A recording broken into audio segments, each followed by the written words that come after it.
You know, I was here the whole time and y'all wasn't hearing me. Oh my God. Shout out to Miss McIntosh. Shout out to Tammy.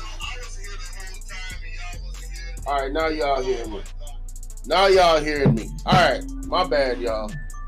I started the stream off the wrong way. Shoot. Shout out to Miss McIntosh. Michelle McIntosh. Shout out to Tammy. Shout out to Miss Genesis 1. Alright. Shout out to y'all. Thanks for coming in. Please hit the like button. Please hit the like button. We gonna get this thing started. Now, the present government is appealing. Hey, give me a second, man. I'm not trying to waste nobody's time. The present government is appealing the decision via the Gleaner. I'm reading right now for you guys. Shout out to Nightbot. Justice Minister Delroy Chuck says that the government will be appealing this morning's decision by the Constitutional Court that the Director of Public Prosecution Extension was unconstitutional and will be seeking a stay so that Paul Llewellyn will remain in office until the matter is heard. All right, so they are boldly wanting her to stay in office until the appeal is done. All right, why? I don't know.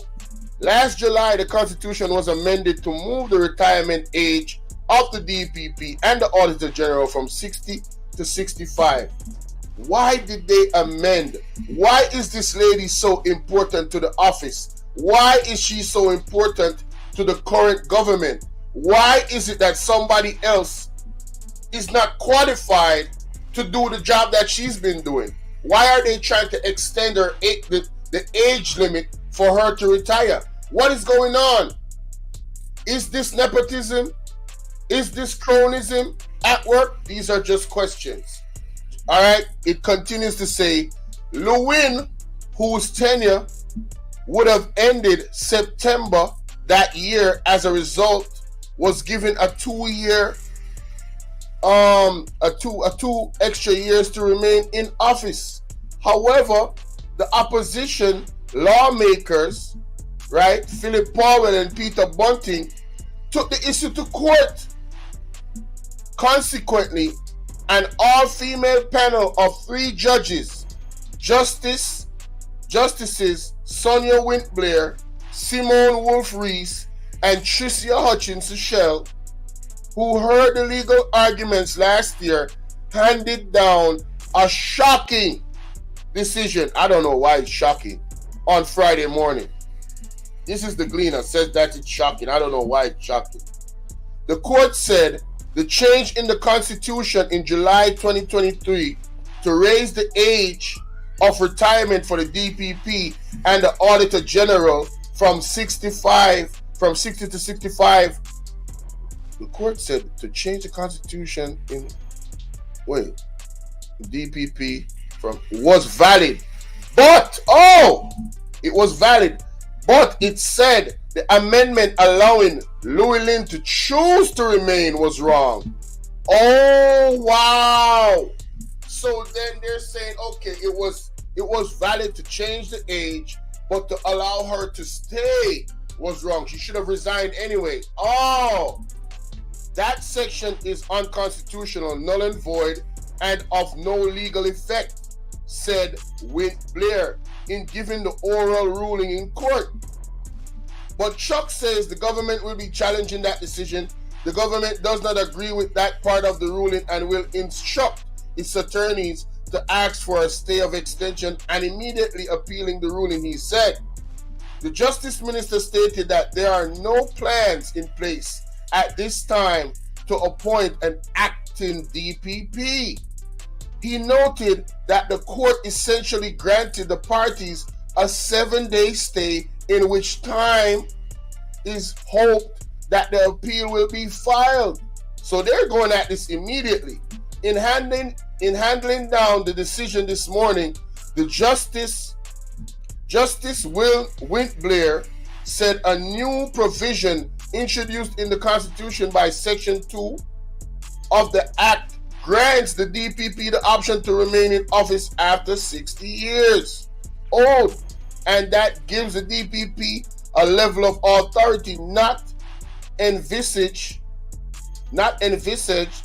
by the constitutional framers. Wow, this is very interesting. So this, like they're saying, there's a loophole, right? That's what they're saying. She noted that the incumbent DPP has already reached the extension. Oh, so they're saying that loophole she has already reached. This means that the application of Section 2 cannot lead to another extension in office by way of an election on part of the incumbent DPP, and as this is unlawful. So she already got the extension, and another extension will be unlawful. That's what they're saying essentially. Now, the Constitutional Court said the only lawful method to extend the DPP tenure remains by way of an agreement between the Prime Minister and the opposition leader. And we're going to go into the statements that the Prime Minister made when he was asked the question if he was going to go into an agreement. A press release happened just maybe an hour ago. All right. Shout out to Miss Genesis 1 in the building. Salute to Nightbot, and salute to all the other people in the bushes. All right. Let's continue. Let's go to the video. I really do hope that you guys can hear this audio that I'm about to play. My goodness. I really do hope you guys can hear it. All right. Because if you can't, I'm definitely going to be I'm going to be feeling some type of way. I'm not even going to hold you. I'm definitely going to be feeling some type of way if you guys can't hear. Wait, what's going on here? Okay, here we go. Let me share my screen real quick. Let me share my screen. Now, yeah, I will share my screen. However, I will put up an overlay. Question: Does she get her pension? I have no idea, but I should think so. That she would get her pension. Miss Genesis, that is a good question. Now, there are allegations surrounding the DPP, but they're just allegations until something legal happens or some evidence comes out. You know what I mean? So until then, it's just hearsay. All right. So, you see the thumbnail, the opposition. Mark Golding, of course, the brother that looks a bit, with the a bit redder, you know what I'm saying, and the Mr. Mark Andrew Holness with the blue tux. Yes, that is the leader at this moment, and he is backing Miss Paula Llewellyn, right? So let's hear from Mr.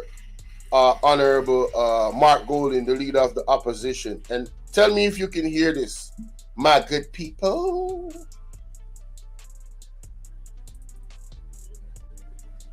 Why is it not playing?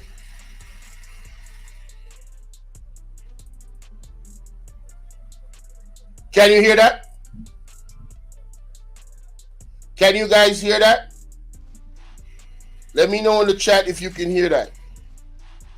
Put a 1 in the chat if you can hear what he was just saying. It's very important. Let me turn down the music a little bit more because I don't know how the audio is coming through. Let me turn it down a little bit more. All right, yeah, there we go. Oh, you cannot? Now that is problematic. That's what I was worried about. Lord have mercy. That is exactly what I was worried about, man. Why is that happening? This is the second time. Why is StreamYard giving me an option to play a video that you can't hear?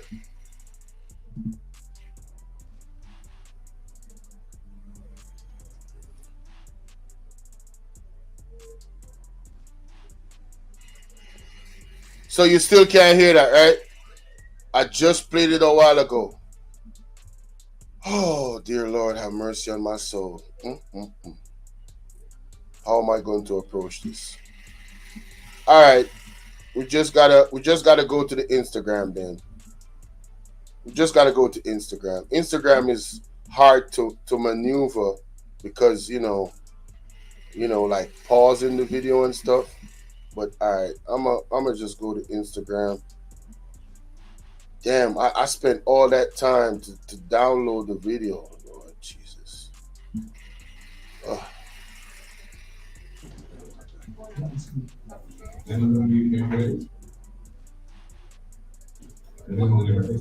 One moment, correct leader. One moment. I'll tell you wait. Are we going to hear that?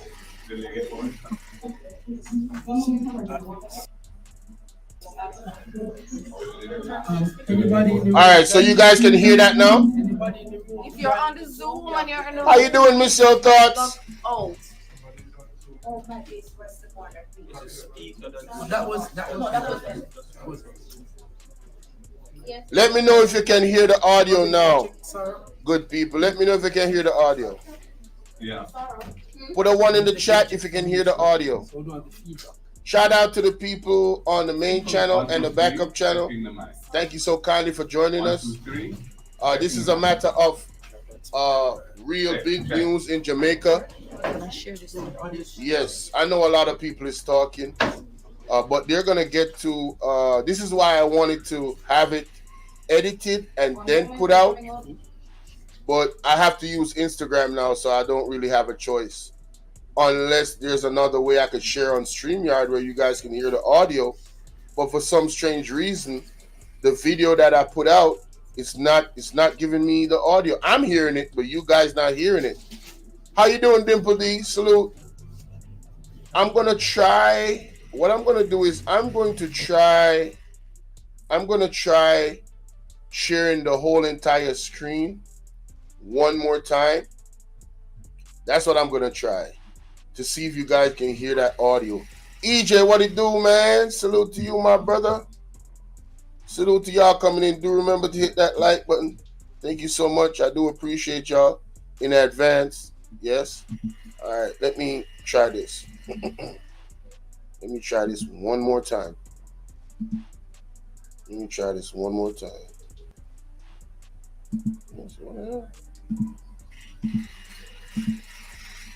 Let me try this one more time. All right, entire screen. All right, so I'm now sharing my entire screen. Can you guys hear the audio now? Can you guys hear the audio? Damn, you still can't hear the audio? What the hell is wrong with StreamYard? This is wrong. What? All right, man. They don't want me to be great. I'm gonna just have to go with the Instagram. Yeah, they don't want me to be great. That sucks royally. Shit. All right, I'm just gonna continue with Instagram. Here we go. I'm sure you guys can hear that. Just tell us what he said. Trust me, he said so much, I have to break it down. No, seriously. You guys can hear this audio now, right? This is Instagram. I'm sure you guys can hear it now because he was hearing it a while ago. So we're starting in 5, 4, 3, 2, 1. Great. Welcome, members of the media, ladies and gentlemen. Welcome, members of the media, ladies and gentlemen. You guys hear that, right? We have a little feedback. Somebody in the room. We have a little feedback here, which is. Tell me if you guys hear that, please. Just turn up the box. Can we just eliminate that speech? Just turn it on. Just turn it on. Right. start again? Yeah, man. Thank you. Yes, welcome, ladies and gentlemen, to members of the media. Thank you for being here for this press conference. We have convened this press conference because today is a significant day in the history of our country in relation to matters of governance and the democracy that we cherish. It is, of course, the day on which the Constitutional Court has ruled against the government on legislation that was rushed through Parliament, both through the House of Representatives and through the Senate, without the normal period for deliberation, rushed in undue haste, for what we regard as a motive to ensure that the current DPP could remain in office for a longer period than the Constitution contemplated. We felt that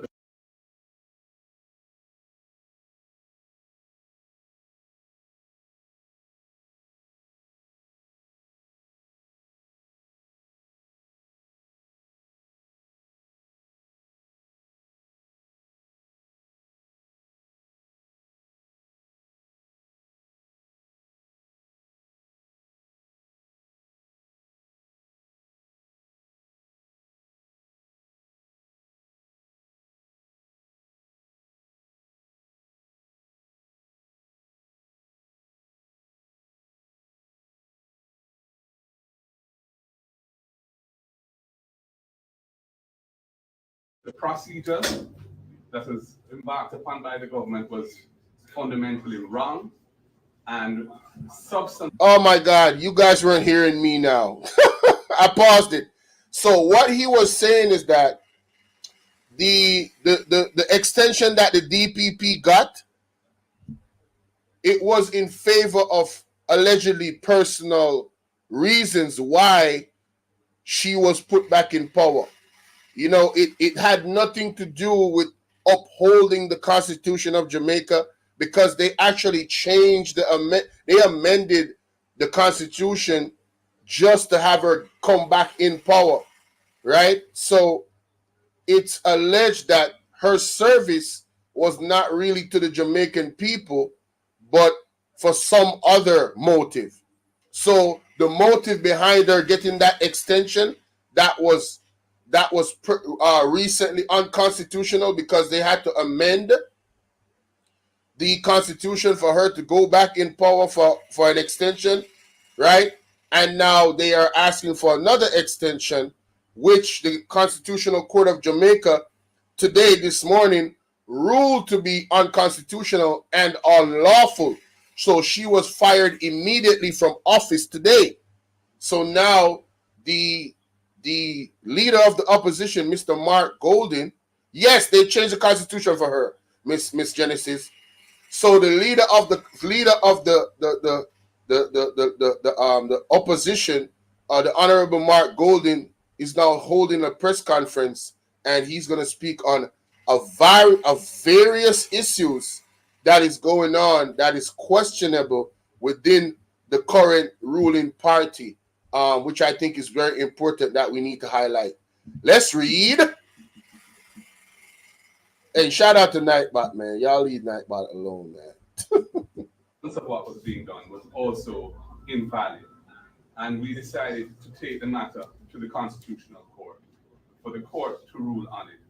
The reason we did this is because, first of all, as parliamentarians, we all swear an oath or affirm to uphold and defend the Constitution of the country. And we're living in times where we have a government which likes to play fast and loose with the constitutional rights of our citizens and with the normal principles of good democratic governance in the country. This is not the first occasion on which the opposition has had to play this role of assiduously guarding the Constitution from a government that is intent on violating it in various ways. So yes, Miss Genesis, this particular government has definitely changed a lot of laws to suit them. They're Trust me, we're gonna get into it, and he's gonna get into some of the laws that he's changed. I'm going to give you an example. There is a code of conduct that the ICC, the Integrity Commission, gave government to sign, and only the opposition has signed it. The ruling party has not signed the code of conduct. There's an investigation on the prime minister since 2021, and he's supposed to declare his assets, but through his lawyers and litigation, somehow he has been in power still. I think it's going to take a rallying of the people to demand him declare his assets now, because the allegations that is going against him is that he is allegedly stealing our tax dollars to enrich himself. And there is 5 other parliamentarians that is under investigation. It should be 6, but the allegation is that the leader of the party is included in it. That's the allegation. Why is the allegation seeming valid? Because he's not declared his assets, 1. 2, he has put out a gag order on the entire government so they can't speak to the press about the investigation. Right? This is what is happening in Jamaica right now. These are the facts. But let's continue. Let's read. There were, for example, this NIDS case, the case of the NIDS legislation, which again was rushed through Parliament with undue haste when we warned the government. The NIDS case now, NIDS is the new national ID, and he's saying that they're rushing that. So it's a digital ID. Pretty much what is going to happen essentially, if you don't have that ID, if you refuse it, there's a lot of things that you won't have access to. And that's just the facts. And they're rushing it even without the talking to the public about it and making sure they understand all the implications and what it's all about. They're just rushing things. It's like, why are you rushing these litigations? Why is it so important for you to push these things? Are you truly working for the Jamaican people? Do you care what we think about it? These are questions that we ask ourselves based off the action of this present government. But again, let's read. It violated constitutional rights of our citizens to privacy in the form in which it had been presented to Parliament. They chose to ignore our request to have that legislation be properly reviewed by a joint select committee. So what Mark Golden is saying, how they presented the NIDS, it would have violated the privacy of the citizens. So kudos to the opposition for protecting the interest of the Jamaican people in regards to this NIDS thing that they was pushing through legislation and was rushing it. Anytime you see a government rush anything that is not necessary to rush, you gotta open your eyes and you gotta open your ears and you gotta open your mind, and then you gotta do your research and think, why are they doing this? What is the benefit for them to implement this thing, right? So kudos to the opposition for doing that. And we had to take it to court, and the entire legislation was struck down by the Constitutional Court, and the government had to wheel and come again and bring new legislation. So they brought that to court, and the government lost in court when they tried to bring in the NIDS and rush it. And the parts of it that was, unconstitutional, right? The court decided that, yes, it was unconstitutional. So again, why did the government actually try to do this in the first place? Why would they rush legislation that is unconstitutional? Did they not know it was unconstitutional? And if they did know, isn't that incompetence on their part? Does that mean they're not fit to lead if they're going to make such a grave mistake? And then you got to ask the question, if it was not a mistake, then why did they even do it in the first place? Why does it seem allegedly that this present government is working against the constitution of the people? Why do you want to take away our constitutional rights in anything as a government? Doesn't that seem like a dictatorship? I'm just asking. I'm just asking. Let me know what you think in the comment section or the live chat. Let's read. To deal with the question of a national ID. There, of course, are the states of emergency and the use of the states of emergency by this government, which we have said is not consistent with our constitution, and we have brought proceedings before the Constitutional Court to test their use of it. And those are pending proceedings which will come to trial in due course. There's also an earlier test of the constitutionality of the state of emergency brought by a young man called Llewellyn, where the court ruled in his favor and awarded substantial compensation because he had been detained under the states of emergency in circumstances which the court agreed were not in keeping with the Constitution. Oh, so there were a few cases in the pandemic, and I did mention this before. This is what he's talking about, Llewellyn Clark. I never knew that went to court, actually. You are killing me, bro. Let's read. Now, let me go back to Llewellyn Clark. So, in the pandemic, I did mention before, I don't know if this happened in any other country in the world, but Jamaicans were locked up for going against the pandemic rules that they set, the lockdown rules. So if you was caught outside during a lockdown or what they call a curfew, over the curfew time, you would be locked up, right? By law, you could be locked up, and then you'd be brought to jail, and you'd have a court case, right? And people were charged hundreds of thousands of dollars in court. Now, outside of that, there were people that were frustrated, and they made social media videos pretty much telling the honorable Prime Minister Mr. Holness that he should, do unspeakable things with his mother, right? So they verbally expressed their disappointment and their frustration with the Prime Minister at the time.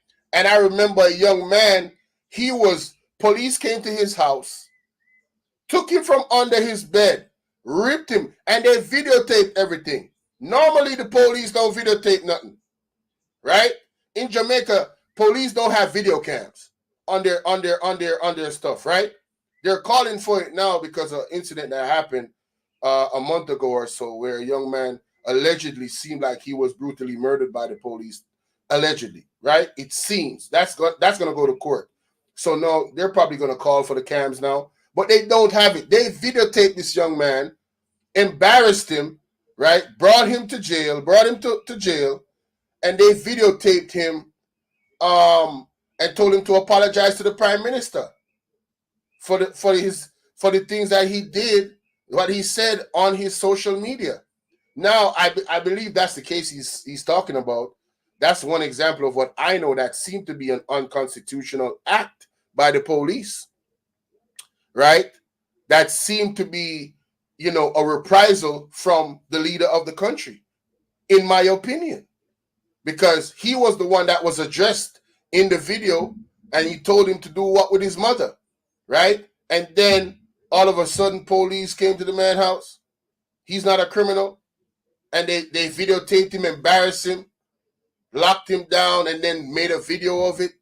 So I think this is what Mr. Mark Golden is talking about with that case that the young man won that was unconstitutional, right? And he won a large sum of money. You understand what I'm saying? A large sum of money. So, hey, I'm just saying, these are the things that has been happening since the pandemic. A lot of people has been looking at this government sideways, including myself, since the pandemic. It's just a lot of people have not spoken. I've recently come out and start following up stuff, but there's a lot of people on the internet, the vloggers overseas, that are brave, and they're coming up against the government in a very, very big way. I'm going to expose, or I'm going to highlight a group, a legal group that's on YouTube that's doing a protest in June overseas. There are people flying from all over the world that are Jamaicans, from England, Canada, all around the world, even in Africa, just to go to the United States. I believe it's happening in Florida or New York, one of those big states. It's a legal protest. And they're going to protest the issues that is happening in Jamaica right now, presently. And that's been happening for an 8-year period.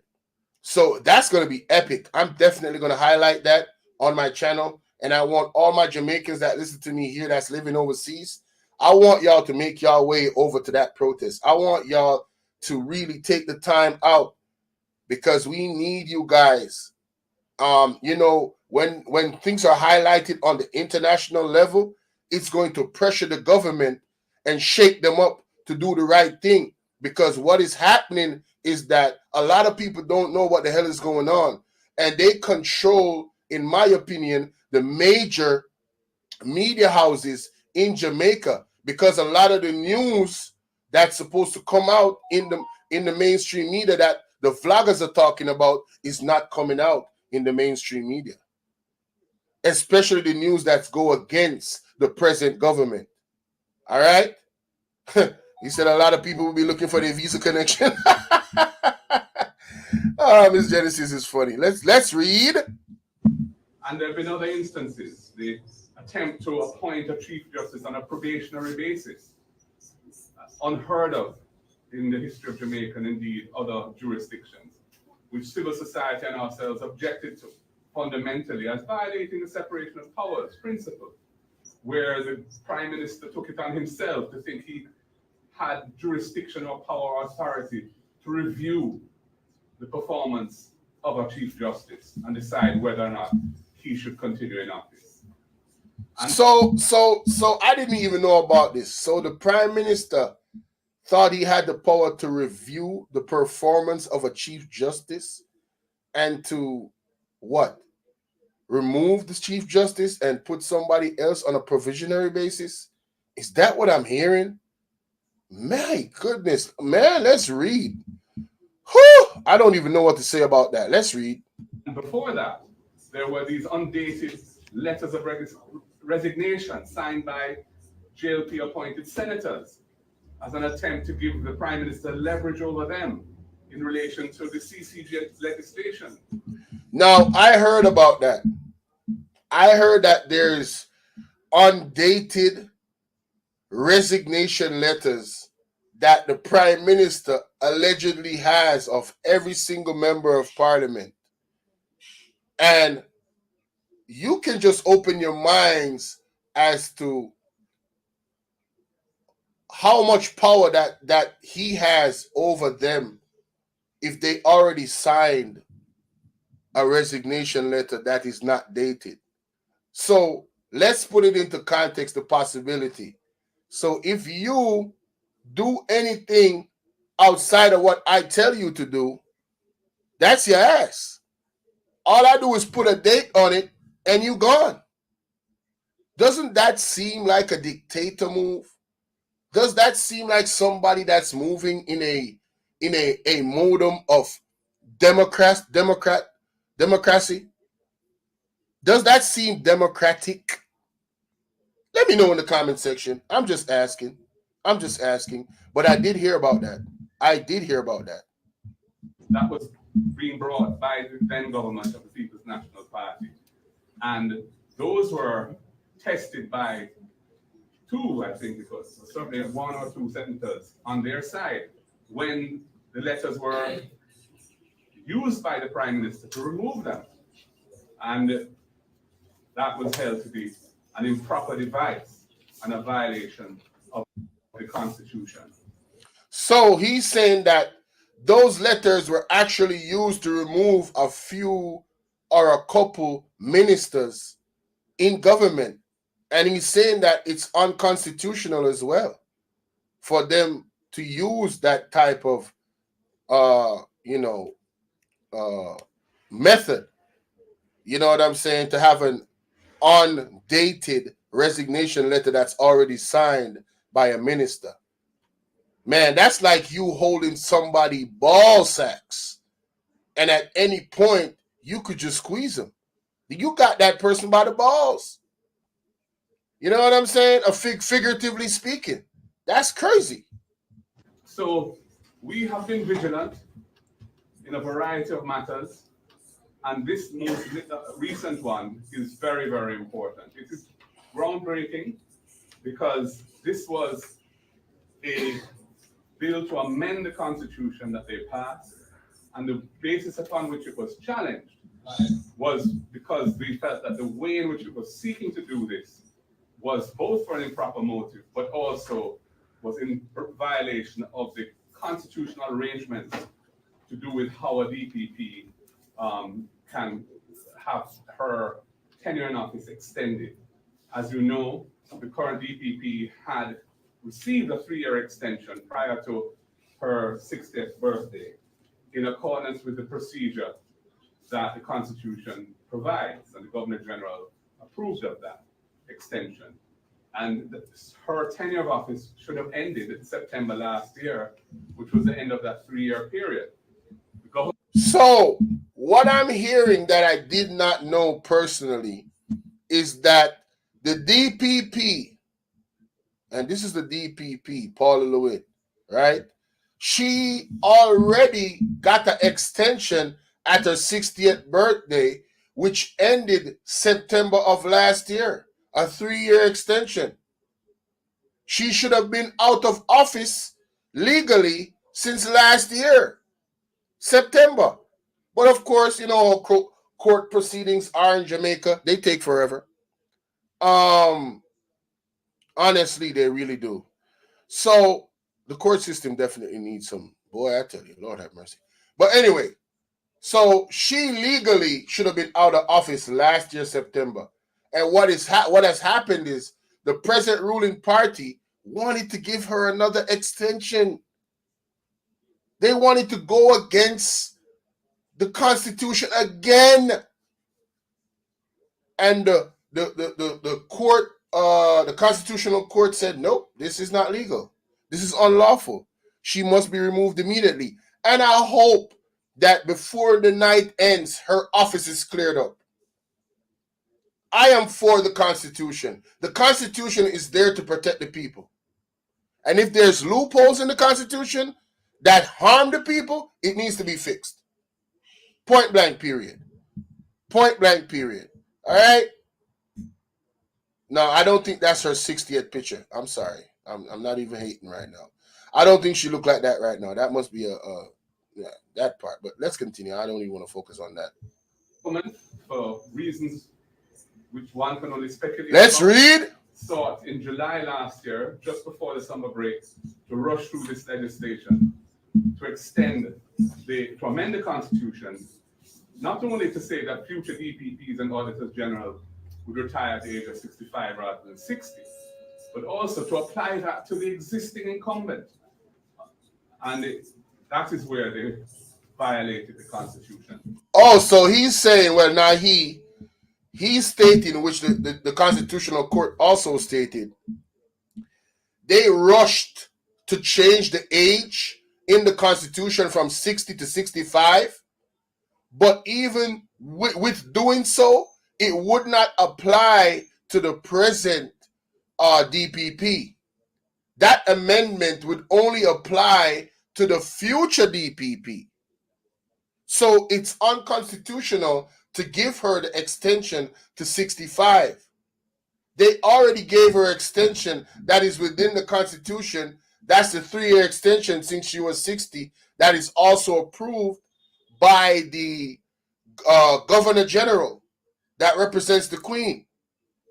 Now, the only way she can get another extension legally in abiding with the Constitution is for the opposition leader, Mr. Mark Golden, which is speaking right now, and the leader of the JLP, Mr. Honorable Andrew Holness. These two men have to come together and have a mutual agreement that she should stay in power. She meaning the former DPP, Paula Llewellyn, and I can say former because the Constitutional Court stands. She's been fired. She's been removed.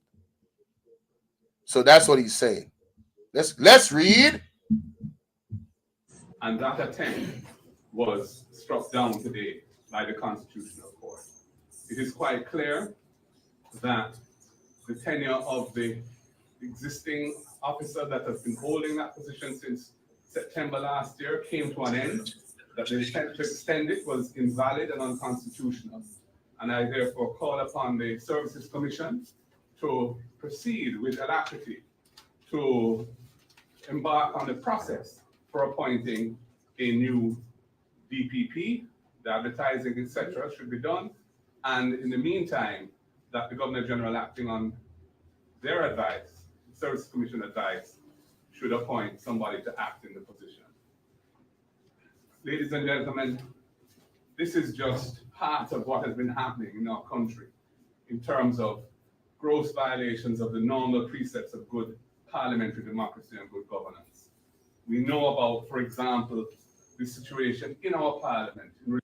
Before he goes in, because he's about to go in, that's a very good question, Miss Genesis. He's saying that this is just one example with the DPP of the gross negligence of the Constitution, right? With this current administration. You say so which offer's attendant will be appointed to shred files before Paula Llewellyn leaves? No paper trail. You know what? I'm done. I'm not even going to go there with you. Oh man, Genesis said, "Oh, picture or not, she look good." All right, I see y'all. I don't even want to go there though. Yes, but anyway, let's read. Relation to the former clerk, who on the eve of her retirement, after decades of service to the Parliament and to the people of Jamaica as clerk to the House of Parliament, was the recipient of a letter, which wasn't a private affair, but was emailed to all parliamentarians and became public immediately, castigating her, criticizing her in relation to the issue of how reports which come to Parliament from the Auditor General in this case were being dealt with. Now, I covered this story that he's talking about. This is another gross unconstitutional act by this present government, he's saying. The case of the clerk, the House clerk in Parliament, just on the eve of her retirement, as he stated, a letter was emailed to every single parliamentarian, my good people, given to her as well, right?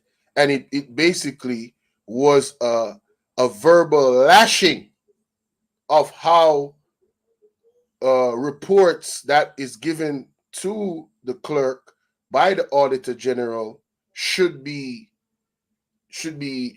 processed to the House Speaker to be tabled by the government. Basically, they blamed her for not tabling the report for 2 months. They put all the blame on the almost retiring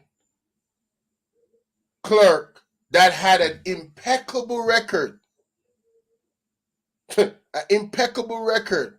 Decades and decades of serving the Jamaican people. And they put the blame on her for not tabling the report.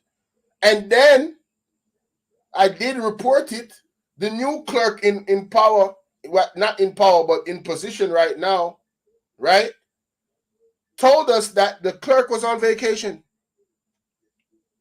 Right? So which is it? She is to be blamed, or was she on vacation? And if she was on vacation, how the hell did the House Speaker not know about the reports? But that's a whole nother conversation. We'll go on in a tangent for the next hour about that. But let's continue. And saying that she had committed essentially a disciplinary infraction by not carrying out the ruling of the Speaker, and that the letter would be put on her file. As it turned out, the Speaker had to back down on that issue of those reports, and they were indeed, when the Auditor General sent them back to Parliament, the reports having been returned to the Auditor General, when they came back to Parliament, they had to be tabled, and they were tabled. And they were tabled in circumstances which are inconsistent with that ruling, a ruling which we think is flawed, and we've said so all along. And we are calling once again for the opinion of the Attorney General's chambers on this matter, which we've been asking for months and months, to be released to all parliamentarians so we can see what the Attorney General's chambers said about the procedure for tabling reports. And this is a matter which we'll be looking at closely as to whether we're going to have to take this matter to the court for a ruling as well. So there is what is happening in the Jamaican government, in the ruling party, is that I see that the normal procedures of which things should be done, in my opinion, they seem to be dragging their foot or hiding something. Why is it that the Auditor General reports and how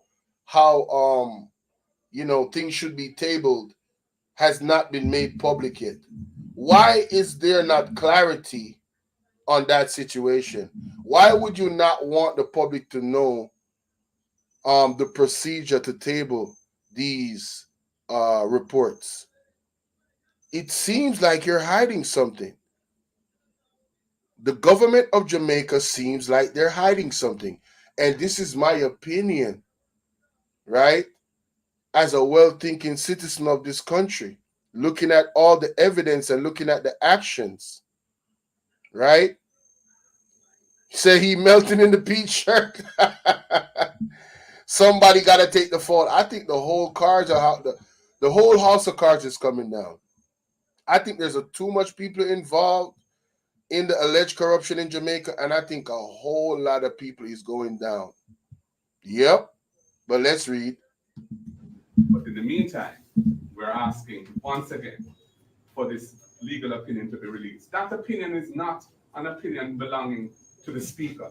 The Speaker acts on behalf of Parliament in seeking the legal advice of the Attorney General. No. So the legal advice of the Attorney General should be tabled, and if it's not tabled, they'll have to carry it to court. And I'm saying, why does the opposition have to go that far to hear the legal advice of the Attorney General on a situation that is so important to the constitutional procedures, in aligning with the constitutional procedures of government in terms of Parliament? I don't understand why they are taking so long to do that. Why are they opposing to do it? Right? Why is it taking so long? I don't get it. But shout out to the opposition for keeping their foot on their neck and pressuring them and taking legal action. And they're doing this on behalf of the Jamaican people because we are yearning for transparency in government. We're tired of the corruption, man. Anything that seems like corruption, we are tired of it. It don't have to be corruption. It can seem like corruption. We want to make sure that everything is clear and concise and we know what the hell is going on. I know I do. On a matter that affects all members of Parliament, and indeed all parliamentarians, including myself. And the opinion that was granted or issued by the Attorney General should be shared with all parliamentarians so we can see what the principal legal advisor to the government has said on this matter. Ladies and gentlemen, I would also just mention there are other issues that we have been raising of grave concern. The role of the political ombudsman and the way in which that has been conflated into the Electoral Commission of Jamaica, making the electoral commissioners collectively as a body the political ombudsman, is a flawed approach. We objected to it when the legislation was brought to Parliament, and it was rushed through again with indecent haste. And of course, it has not worked because the local government elections have come and gone, and they were unable to effectively play any role in dealing with the kind of issues that the political ombudsman is established to deal with. Issues which are highly contentious, often involve partisan considerations, and which ought not to be brought under the ECJ, which is a body established to ensure consensus between the major political parties on electoral matters, so as to reduce tensions and ensure that our democracy can function in a way that is in keeping with good governance, law and order, and a peaceful society. I need to find out more about the political ombudsman. I need to do more research on that topic to find out how important the ombudsman is, because I've heard Mr. Mark Golden speak about that issue several times.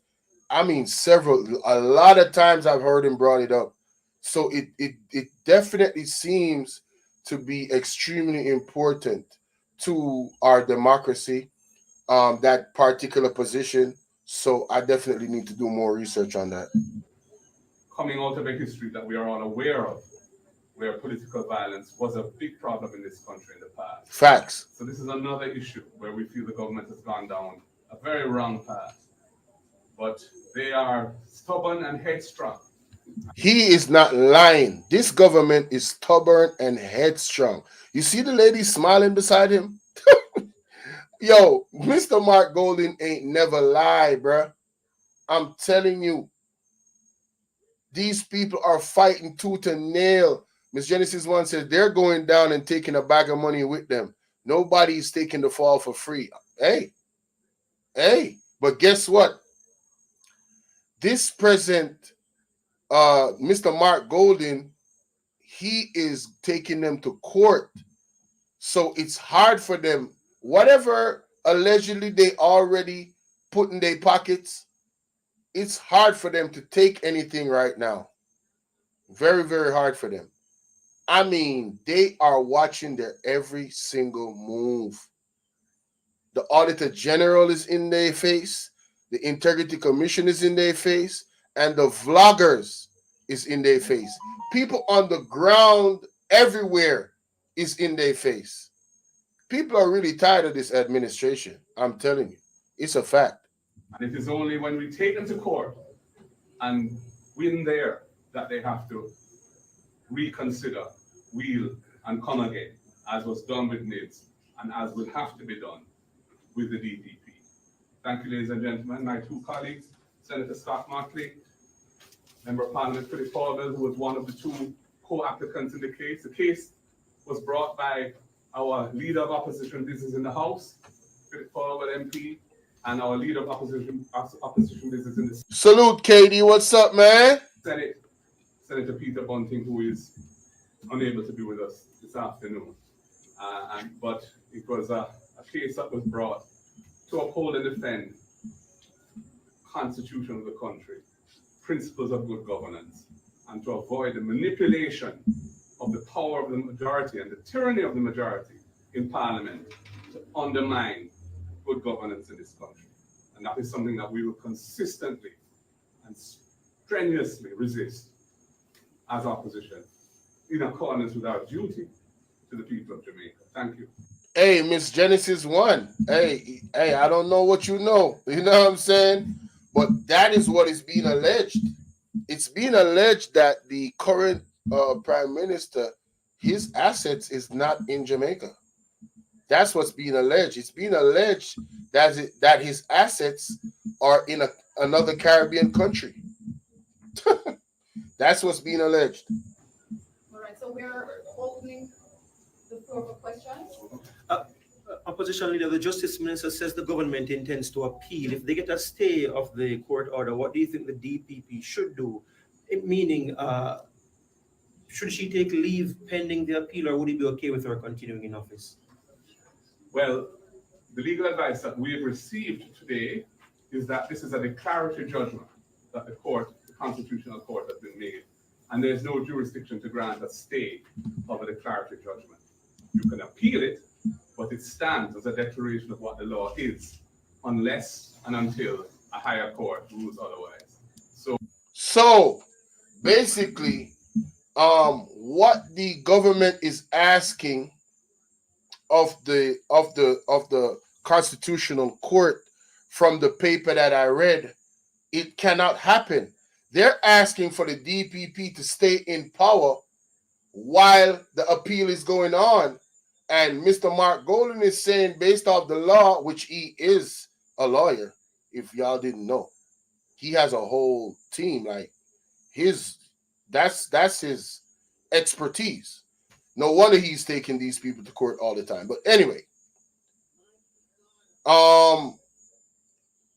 she can't stay in power.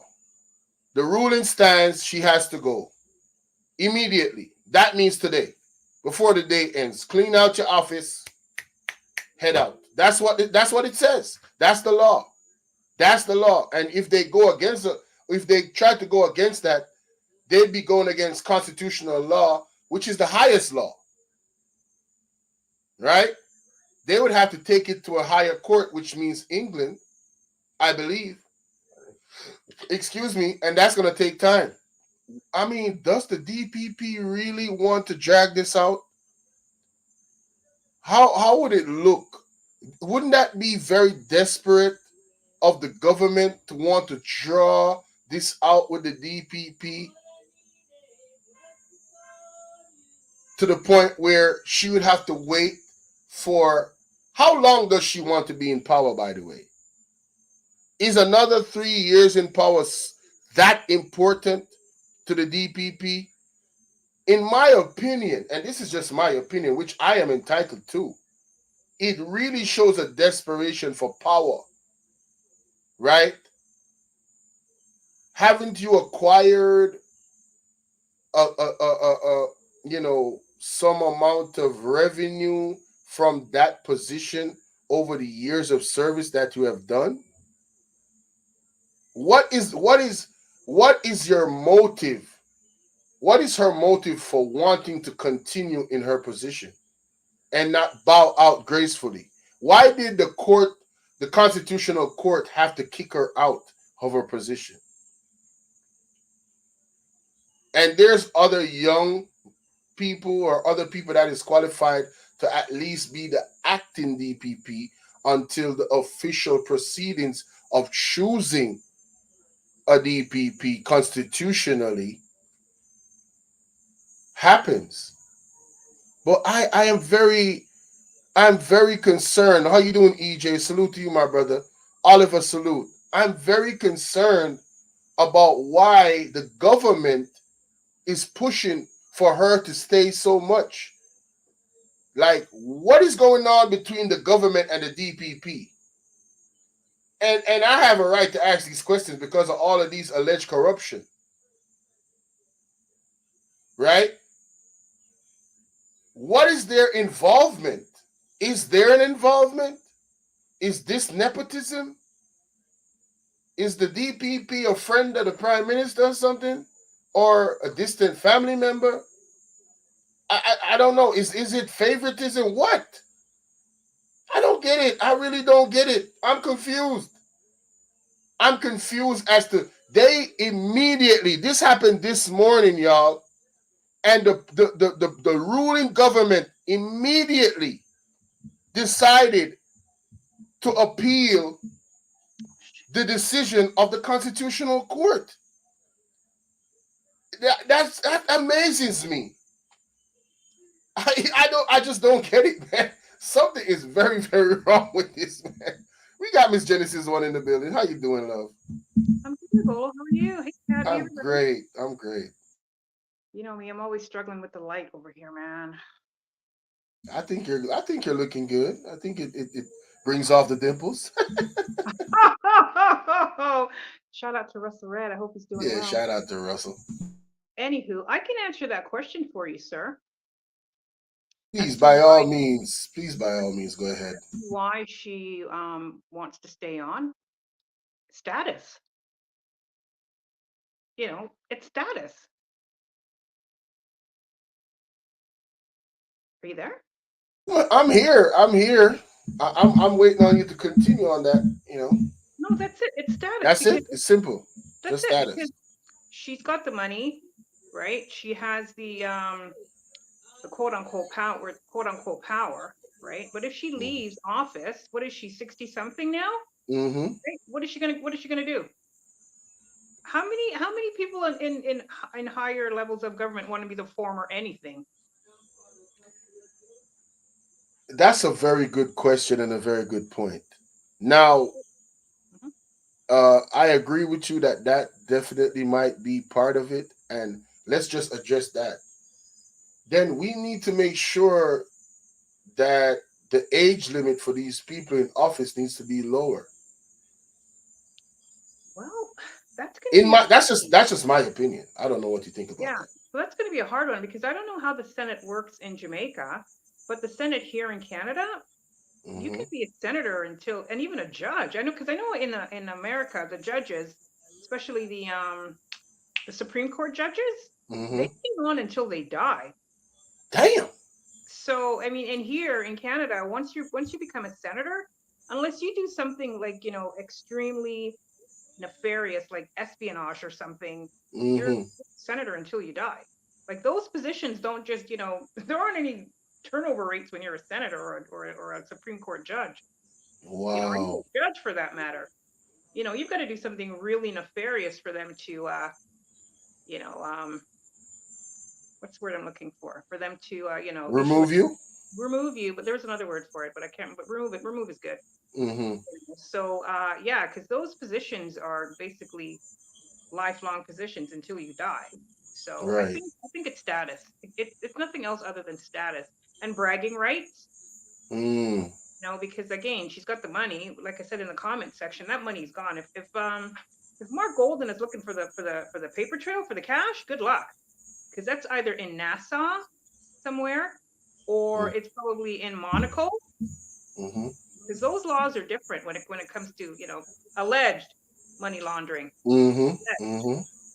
So those laws are very, very different. But I think that Jamaica is heading towards Cuba. I think Jamaica is going to be the next Cuba because, as Mr. Golden said, I mean, and I'll paraphrase, Jamaicans are stiff necked, very, very stiff necked. So, and if Andrew has, as you said, the balls to pull off the things that he's been pulling off and gotten away with, this little blurb, this little, hiccup in his tenure as president or sorry, prime minister, it's a walk in the park for him. It's a walk in the Well, park for him. I want to challenge that by saying there's a general election coming up. Secondly, my two pastors slash prophets has declared via the God Almighty Himself that Mhm. that man is going down, and I stick by it. I see all the things unraveling in front of us. What is happening right now is a part of the prophecy that they talked about. They talked about the DPP and her you know alignment with Yeah, these are the pastors now. They talked about the DPP and her alignment with Andrew Holness. They yeah. spoke Sorry, about that do you, specifically. do you hear crickets? Oh yeah, listen. I live in Jamaica. We got crickets. Okay, you sounded like I know crickets. Yeah, they're crickets. I got that good ear, right? Yeah, and you know my microphone pick up everything. Yeah, they're crickets. But So but yeah. I think you know what, and I don't want to be the the bearer of bad news and doom and gloom, but I just think there's a whole lot of bloodshed coming, man. There's just a whole lot of Well, bloodshed. that part of it that the pastors also prophesied.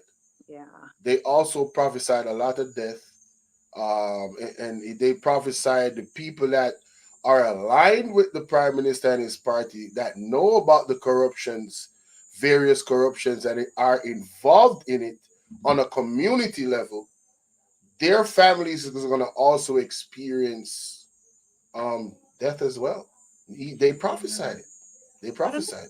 another thing that I wanted to bring up, Shout out to Ryan Campbell. Salute. Go ahead, Mr. Jensen. shout out to the chat. Um, don't be surprised if towards the election, crime goes up, just all of these other nefarious acts go up. Don't be surprised if there's certain areas are going to be instituting curfews. Don't be shocked if the police do roundups and sweeps and all of that. Just don't be shocked. Don't be shocked. Yeah, I mean, in terms of the crime itself, yeah, that's definitely been gone up since the election, where it appeared that they lost the election.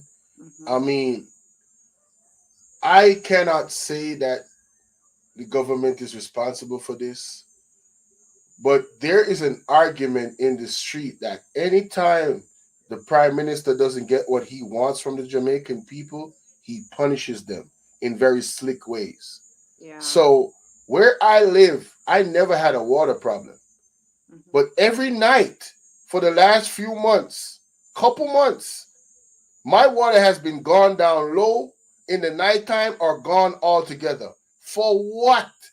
Hmm. I mean, every single day, if they're doing some type of work on the pump or whatever, I could understand, right? But every single day consistently, and I've been paying attention to it, like, bro, suppose I worked in the daytime and I came from work around 7, 8 p.m. You telling me I can't get running water in my pipe to bathe? And I live in an area where water is very accessible Right. for years, all the time. Like there was never a water problem. So Hmm. it's those little things that got my hair in my back standing up like, yo, what the hell going on? And I'm keeping an eye on it too and like documenting it. It's crazy. But another thing too that I think is to Jamaica's detriment, which is, horrifying for me to say, they don't have any allies. Jamaica doesn't have any allies. Mm. There are no allies. You know, Mm. and again, Jamaica is governed entity on its own. So if things go awry and there is civil war, you know, we're on our own. Nobody's coming out to save us. We have no allies. I strongly agree with that. I think we have entities out there that are loud. Their mouth is what's the word? Us when they're drooling, their saliva is drooling, salivating. Hmm. I think there's entities and powers out there that's salivating at a fall of Jamaica so they can come and take what's left of it and have the resources for themselves. I believe that. Yeah, I So do. you're right. I don't think anybody will be coming to help us. I really Yeah. don't. Yeah, I just I hope, the powers that be of, just the universe, Allah, Buddha, Jah, whoever you believe in, I just hope it doesn't turn into a Cuba or a Haiti. If not, there are going to be decades of crawling out of that. Yep. Decades. Big So I just, facts. I don't know, man. Oof, Yeah, it's a lot. It's a it's yeah, lot. it's a lot. Definitely a It's a lot. lot. It's And not no joke. what's the population now? Because the last time I checked, the population was 3,300,000, and I know that Mm, the population rate has gone down because Jamaicans aren't having babies like they used to. mm. So I believe it's under 3 million, if I'm not mistaken. Jamaica population rate. Oh well.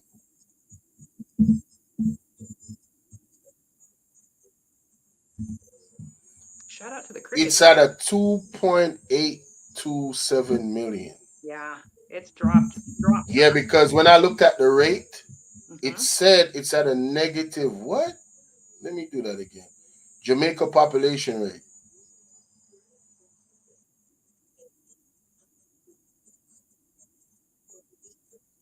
minus 0.01%.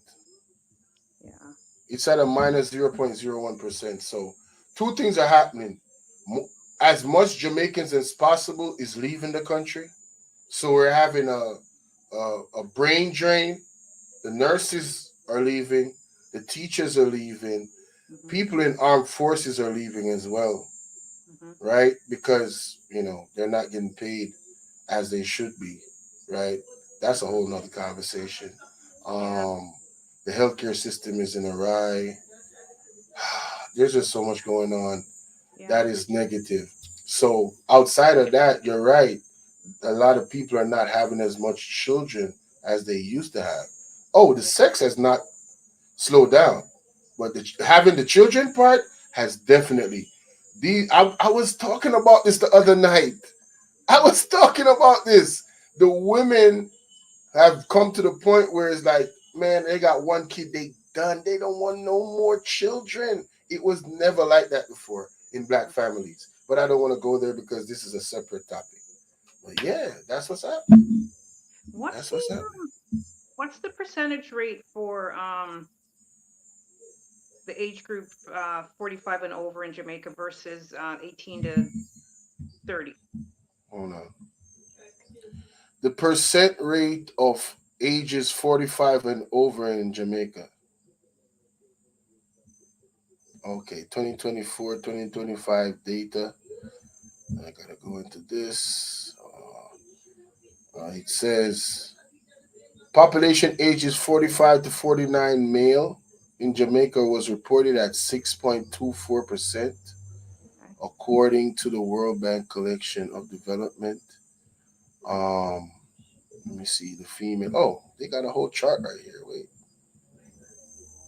they got a whole chart right here.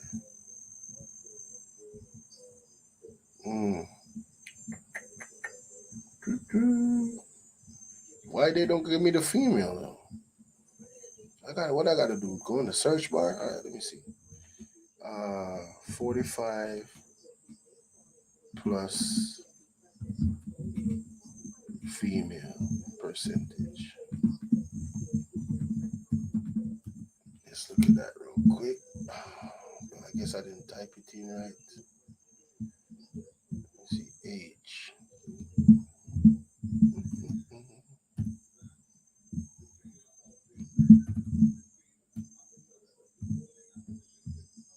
Yeah, I don't know how they do it. I don't know how they do it.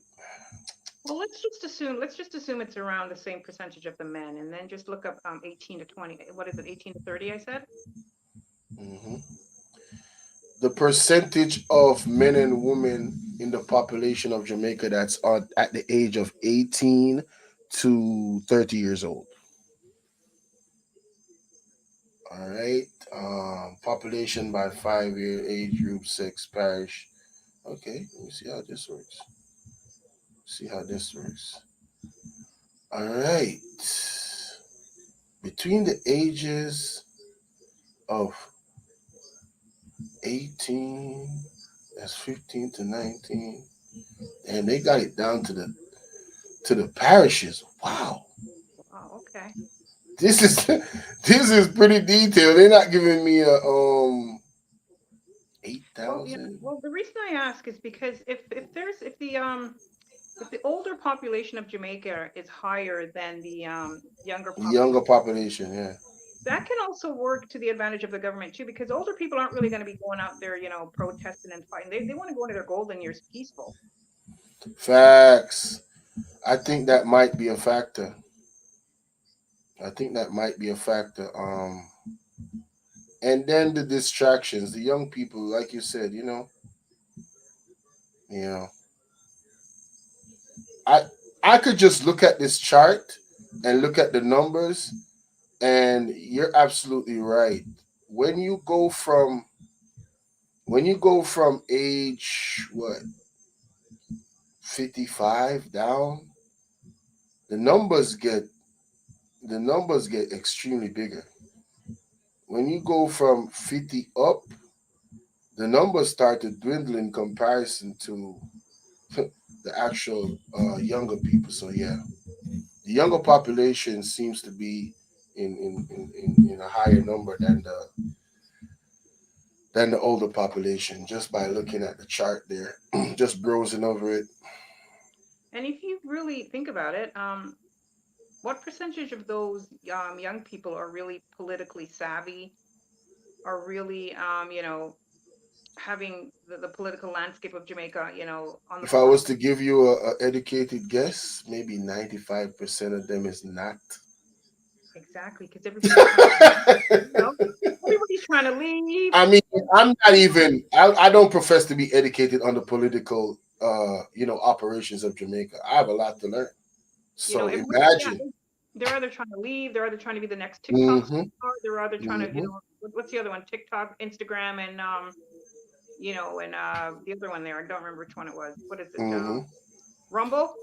hmm So I mean, well, I don't know, man. But this is really it's. I mean, I'm really glad that you're doing this and getting it out. I Right. think it's very important, and I mean, at least the message is getting out there, and you don't know where this is going to land, who's going to see it. Right. who's going to galvanize. You just never know what's going to spark somebody into making a change. And Big facts. Big facts. so Hmm. and my motto: you never know who's listening. So Exactly. Exactly. and we all can't. It all can't be doom and gloom. The pendulum has to shift.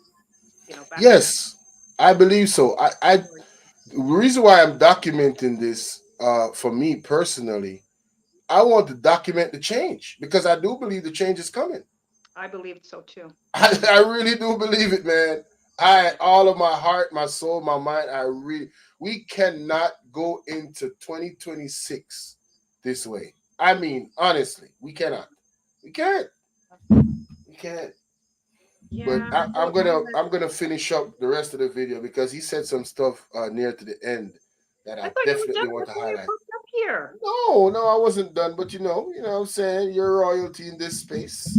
So All of right. course. Well, listen, I'm gonna drop down because the man is bleeding into his peach shirt. So, but you see old boy beside him there in the white shirt. Yeah. He, he's just like he's stone cold, man. He's not believing none of it. He's Oh, not well, believing. he's actually one of the lawyers.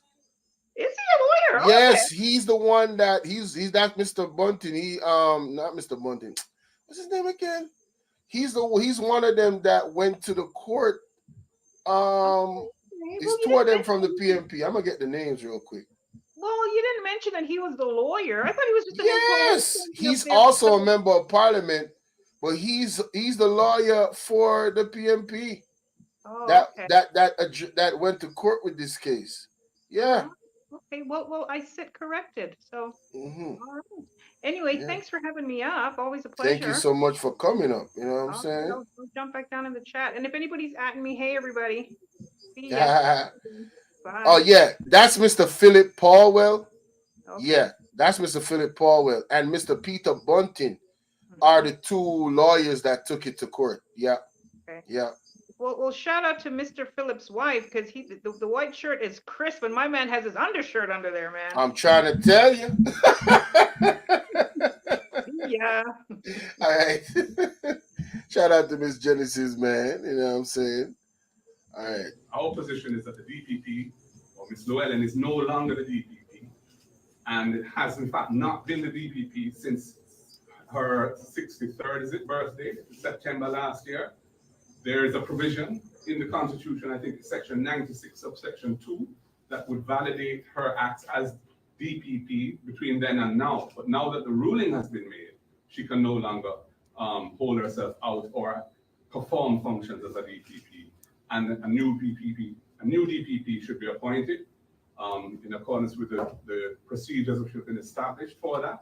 And somebody needs to be appointed to act as DPP in the interim. So what should happen come Monday then, following on from what you're saying? I would say that what should happen is that the Services Commission should recommend to the Governor General quickly to appoint somebody to act as DPP. And that's quite normal, happens frequently when the incumbent DPP has to go on leave or whatever. That should be applied and done quickly. We've already received information about disruption in proceedings in a court in St. Anna already, where the judge brought proceedings to a halt. To what extent, because the person representing the DPP's office, she had concerns about them. Let me just quickly read what our correspondent sent there. Senior attorney at law Oswald Smith, who was in the middle of a bail application, the trial judge said both him and the lead prosecutor, they had to stand down because of the new development. To what extent are you concerned with the uncertainty that this now creates in the DPP's office? It's highly undesirable that there should be continuing uncertainty in the DPP's office. Indeed, that uncertainty has existed from the legislation was brought to Parliament in July last year. And we pointed out why we thought it was invalid and unconstitutional. And the court has approved that and has upheld the submissions to that effect. And obviously, any continuing uncertainty is highly undesirable. The court system must continue to function. There are many, many cases in the system that need to be dealt with in accordance with proper procedures and due alacrity.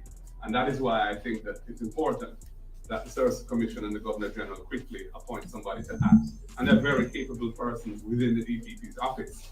senior prosecutor who can act competently until a new DPP is appointed in accordance with the Constitution. So the question is asked: does the Mr. Mark Golden think should be the process moving forward, seeing that the removal of Miss Paula Llewellyn is valid by the Constitutional Court? And he's saying pretty much that there are qualified people there, senior prosecutors there that can be acting DPPs until the constitutional process of appointing a new DPP has taken its course. But in the meantime, there are so much cases out there that there needs to be a DPP, acting DPP right this moment, immediately, like tomorrow, right? So the justice system continues in the process that it needs to continue in. So yeah, that's what he's saying. Let's read. Do you think this might have, sir, on cases that the DPP would have been involved in the extension? As I said before, I believe those are validated, and those acts are validated by virtue of Section 96, subsection 2 of the Constitution, which specifically has that effect.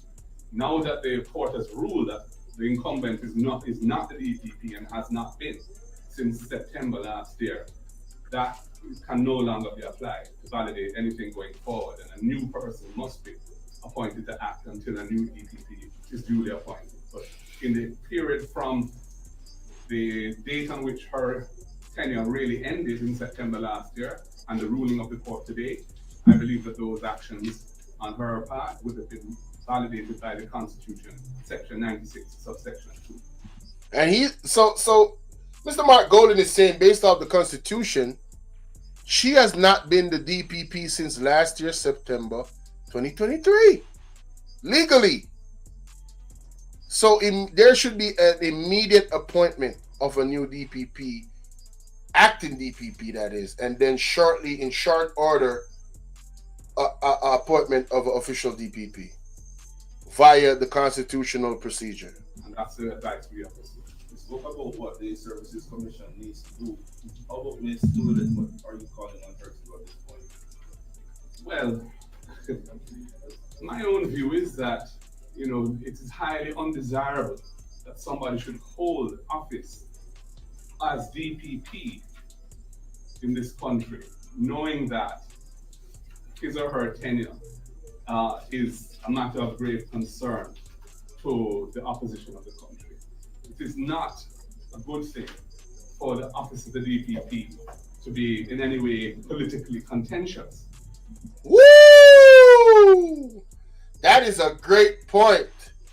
He said that it is his opinion that the office of the DPP should not be politically contentious, meaning the office of the DPP should not be siding with any one of the political parties that is there, whether the opposition or the one in power. The DPP needs to be, what's the word? I don't remember the word I'm using, but they got to be neutral. That's the word. They got to be neutral. They can't favor a political side. That would creep into allegations of corruption. That would creep into allegation of thoughts of corruption, right? Because in legal matters, you have to be impartial, yes? You have to be fair, yes? You have to be neutral, yes? So if the opposition has gone to court to protect our constitutional right, the DPP should respect that decision and bow out gracefully and not challenge that decision. But do y'all think she's going to do that? Do y'all think, for the ones that have been following, my Jamaican people that has been following the actions of the DPP, do you guys think that she is going to gracefully bow out? Do you think that she is going to uh, plead with the current administration to withdraw their appeal for her to get an extension and to be reinstated? Let me know what you think in the comment section. I am not going to say what I think, but let's continue. And I think that in light of today's ruling, Ms. Llewellyn ought to stand down and should, not seek to make an effort to continue to hold that office in light of the ruling that the court has made today. You spoke about a point. I agree. She should just bow gracefully, like he said, and honor the ruling of the court. I agree. But I don't know if she's going to do that. I'm not going to speculate what she's going to do. The new DPP, at least in the interim for the new DPP, what do you think the process should be? I know you mentioned earlier that the post should be advertised, but if that is not done, then what? I believe that there's an established procedure as to how a DPP is appointed. So he's asking what should be the procedure for a DPP appointment, and he's saying that there's an established procedure already. All they got to do is follow it. I believe there may be some guidelines and so on, and we expect that those will be followed. Indeed, my understanding is that when an attempt was made early in 2023 for an extension to be granted, and that came before the Service Commission, and they pointed out that there was no possibility of it being further extended, they had indicated their intent to proceed with advertising the position so that a new DPP could be appointed by September when the incumbent would no longer be in office. But that was to some extent superseded by this legislation that the government rushed to Parliament, which has now been struck down. So he's saying that the normal procedure was that they would have expected her to resign September last year. And early last year, they would have started the procedure to put somebody else, advertise the position, interview some people. So by September, when she would resign and bow out gracefully, they would have a new DPP. But because the current administration rushed legislation to get her an extension, this did not happen. And that's why the matter had to be taken to court to make sure that the Constitution was respected. Dang. Boy, it's a lot, boy. Good afternoon, everybody. I want to start by placing on record my appreciation to our legal team. But that was to some extent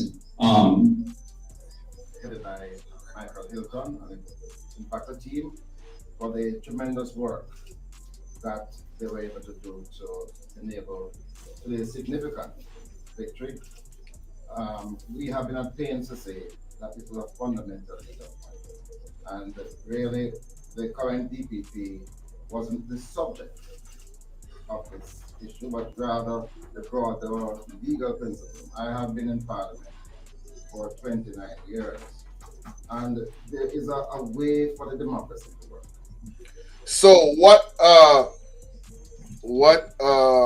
Mr. Philip Paula is saying, this is not really about the DPP. This is about operating under the Constitution. This is why they brought it to court, because the move of the government is like, allegedly they're they're moving things around and doing as they please and going against the Constitution. So there needed to be legal action taken to uphold the Constitution. You understand what I'm saying?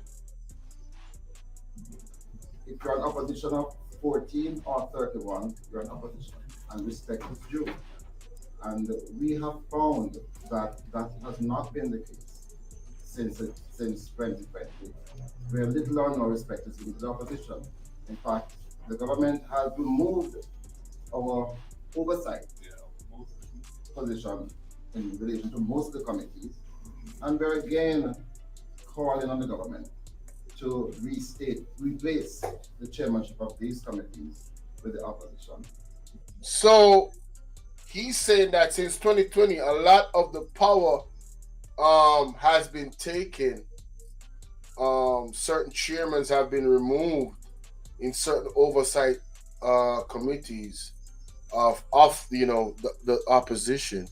So he's saying that there's a blatant disrespect for the role that the opposition needs to play in balancing and being an eye for the people to make sure that the government is not running this country off the rails and going against the Constitution and going against laws and whatever the case might be that is not in accordance to the law and the Constitution.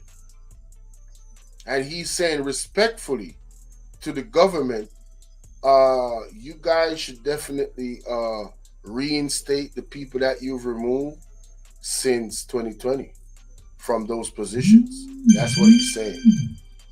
There is a role for the leader of the opposition, and the court was unequivocal in that regard today.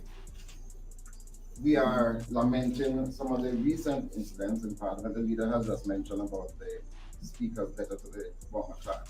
We are insisting that that letter be withdrawn and the appropriate apology be given in public. So we are pleased that the role of the opposition, which is really the guardian of the Constitution, has really come to the fore this time. And we believe that there's some other issues that will have to be pursued in similar way. I want to join with Member Paula in first of all thanking the leader team for the tremendous work that they have done, and singling out perhaps Mike Milton Casey, who has been the lead in a number of constitutional actions which we have taken and others which are pending. This administration believes that because they have been elected, it is their sole duty to govern, and they need not listen to anybody at all. This has been their shortcoming, it has been their failing, and there are other matters pending, apart from these that are behind us, which will demonstrate the folly of their ways. I want to call on them on this occasion to stop hiding behind legislation. And I refer in particular to the use of the Data Protection Act by the Tax Administration Department on a matter which, firstly, there was hesitation to table in the Parliament, and secondly, now that the media has requested further information, they are being refused. Damn! Yo, listen, man. That what she's mentioning is a whole nother topic. So allegedly, they're trying to do things in a way that they don't have to tell the public what they're doing with our tax dollars. That's what she's talking about. But I'll have to do a whole show on that alone. Trust me, when I say there's a lot going on in Jamaica, I mean there is a lot going on in Jamaica. That is not good governance. It is not good governance when you table a bill and debate it immediately. The country deserves to have their parliamentarians scrutinize legislation to ensure that when it's passed, it is fair, it is just, and it will be upheld by the courts. And I am saying here today that there are several pieces of legislation which give me, in my capacity as shadow spokesperson for justice, gives me great concern. The Firearms Act is one that I have spoken about time and time again. And I have pointed out that not only do I doubt its constitutionality in certain areas, but certainly it does not serve justice well, because it is creating a backlog in the courts where persons are refusing to plead guilty. And why would they? If they plead guilty, it's the same 15 years as if they are tried and sentenced to 15 years. And it was under Mark Golding as Minister of Justice that the Criminal Justice Administration Act was amended to permit those people who pleaded guilty to get what we call a discount on their sentence, so that the courts would be able to take that into account, and which defense counsel, such as myself, would be able to say to a client, let's plead guilty because we know that you won't have to serve the full. Shout out to Miss Chicago. Wow. I definitely have to do a whole show on that part. My brain is fried right now based off what she's telling me. I'm like, what? Huh? I am imploring the public to take a good look at what is happening in Parliament and the constant consternation which takes place now since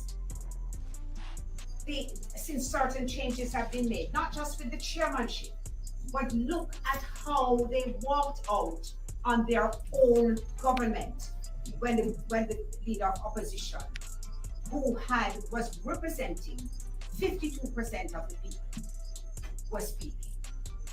These are very important things. Never before in the history of the Parliament did you see a government walking out on its people, its duties, and its responsibilities. That was disgraceful by the JLP and Mr. Andrew Holness, because he led the walkout on budget when Mr. Mark Golding was tabling his budget speech, and he walked out. That was a disgrace, and she is so right. That was disgraceful. And since then, it has been spiraling down. I have every confidence that the leader of opposition, who believes strongly in the principles of law, the principles of good governance, and the principles of accountability, will fix those things when the time comes. Yeah, Mr. Mark Golding definitely is a man that believes in the principle of laws. Again, he's a lawyer, right? And he has his own team, I believe, in lawyer firm, right? I believe that's the case. If not, somebody correct me. But he's definitely has that history. So yeah. That's why they're getting a lot of situations where the PNP is taking the government to court. Because it's like there's no other way to actually get things done with them. They're just fighting nail and tooth not to follow the proper procedure of the Constitution or the litigations that are put out there. They want to change everything to suit whatever it is that they're trying to achieve. So they just want to do things their way. That's what it seems, Mr. Golding, you said in no uncertain terms that the motive behind the extension of DPP Paula Llewellyn was improper. Explain what you mean by that. So he's asking him that, explain what you mean by the motive of the appointment of the DPP extension was definitely shifty, right? Let's hear what he's saying. What I would say to that is that to apply that legislation to an incumbent who was facing imminent retirement indicated that the motivation for doing it and the way in which it was rushed through was primarily about trying to maintain that individual in the office. And I'm not going to get into why that may have been the case. So he's saying the pushing of the amendment of the legislation in regards to how old the DPP should be to retire. He's saying that it was not to benefit future DPPs because they rushed the bill. It was for personal gain of the current DPP. And he says he's not going to get into why that possibly is the case. I've already asked the questions. You guys can ask your own questions in the comment section or give your opinion as to why you think that special appointment or amendment of the legalities in regards to the extension of the DPP was actually rushed. Do you think it was to serve her personally, or do you think it was to serve her and future DPPs? Let me know in the comment section. And if it was to serve her, if you come to the conclusion that it was to serve her personally, let me know in the comment section why you think that they did that to serve her personally. Right? Why did they grant the DPP that favor? Let me know in the comment section what y'all think, man. Remember, this is the director of public prosecution we're talking about. All right? In terms of what was their thinking as to why this was so critical, they have said what they have to say on that at the time. I don't find it convincing at all, but I think the way in which it was done speaks for itself. And I also want to just publicly acknowledge the legal team that took on this matter, led by Michael Hilton, King's Counsel, for their professionalism and their erudition and their willingness to take cases like this really in the interest of good governance of the country. This is not and should not be reviewed as or looked on as a victory for a political cause or a political party. This is a victory for people of Jamaica and the good governance of the country and the upholding of our constitution, which is the seminal document that ensures that the rights of our people are protected.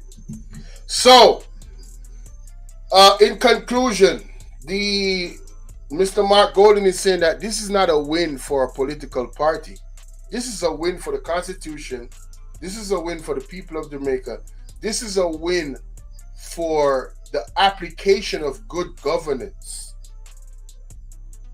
This is a win for checks and balances of good governance. Right?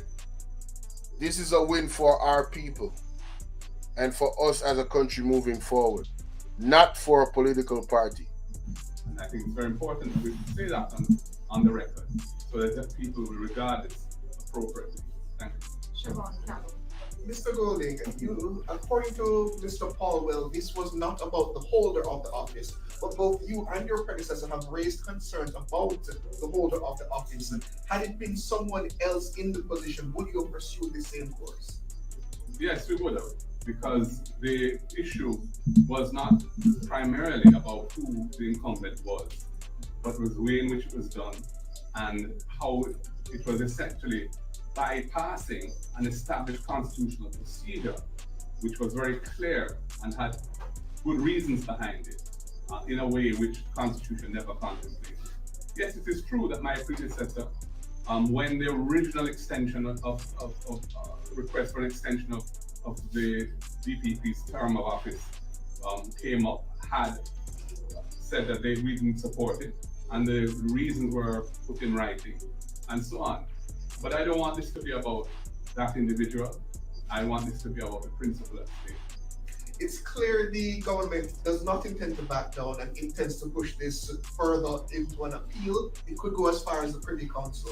Is the PNP ready to continue? Let's talk about the appeal. Here we go. Absolutely. This is a point of principle.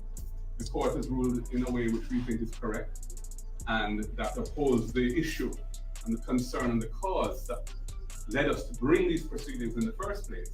And to the extent it's appealed, we will be vigorously defending that at the appellate courts, whether it be Court of Appeal in Jamaica or the highest court, which still, unfortunately, because we have not managed to fully decolonize, sits in a foreign land. And So the PNP is saying that they're ready to take this to the highest court. They're ready to challenge that appeal. So they're not joking around, man. They putting their money where their mouth is, and they putting their feet and hands and actions and their brain power where their mouth is. All right? And I wouldn't expect any different if their stance is to protect the constitutional right of the Jamaican people and for them to protect the operation of good governance and for them to do their job as the opposition to make sure that they keep the current ruling party in check. And I expect whoever the opposition is in this country to act in the same way whoever is in power.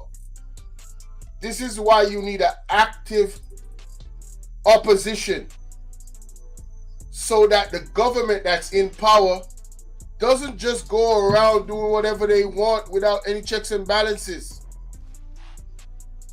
The opposition is just as important as the leadership.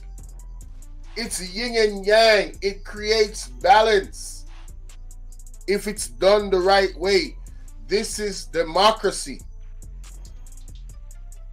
And I applaud this. Let's read. Final points. You have suggested that the DPP's current tenure, regardless of any appeal, is untenable. What if, Has ended. what if Madam Llewellyn decides to stay in the post? I don't want to speculate on that issue. So he's asking, what if Miss Paula Llewellyn stays in her post? I'm going to speculate. I'm going to ask the question. Wouldn't that go against the Constitution? Isn't that illegal? Wouldn't she be committing an unlawful act in doing so? And wouldn't that require her to be taken in front of the courts? I'm just asking.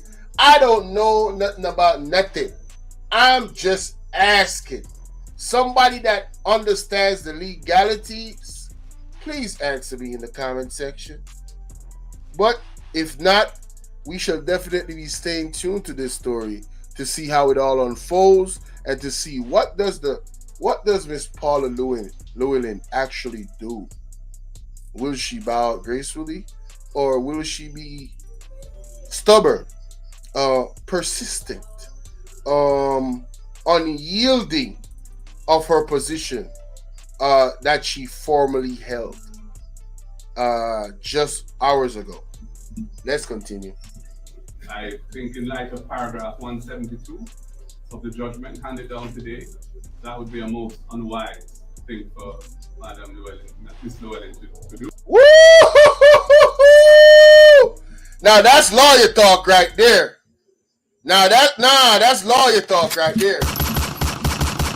Yeah, that's lawyer talk right there. According to the what? That would be the what?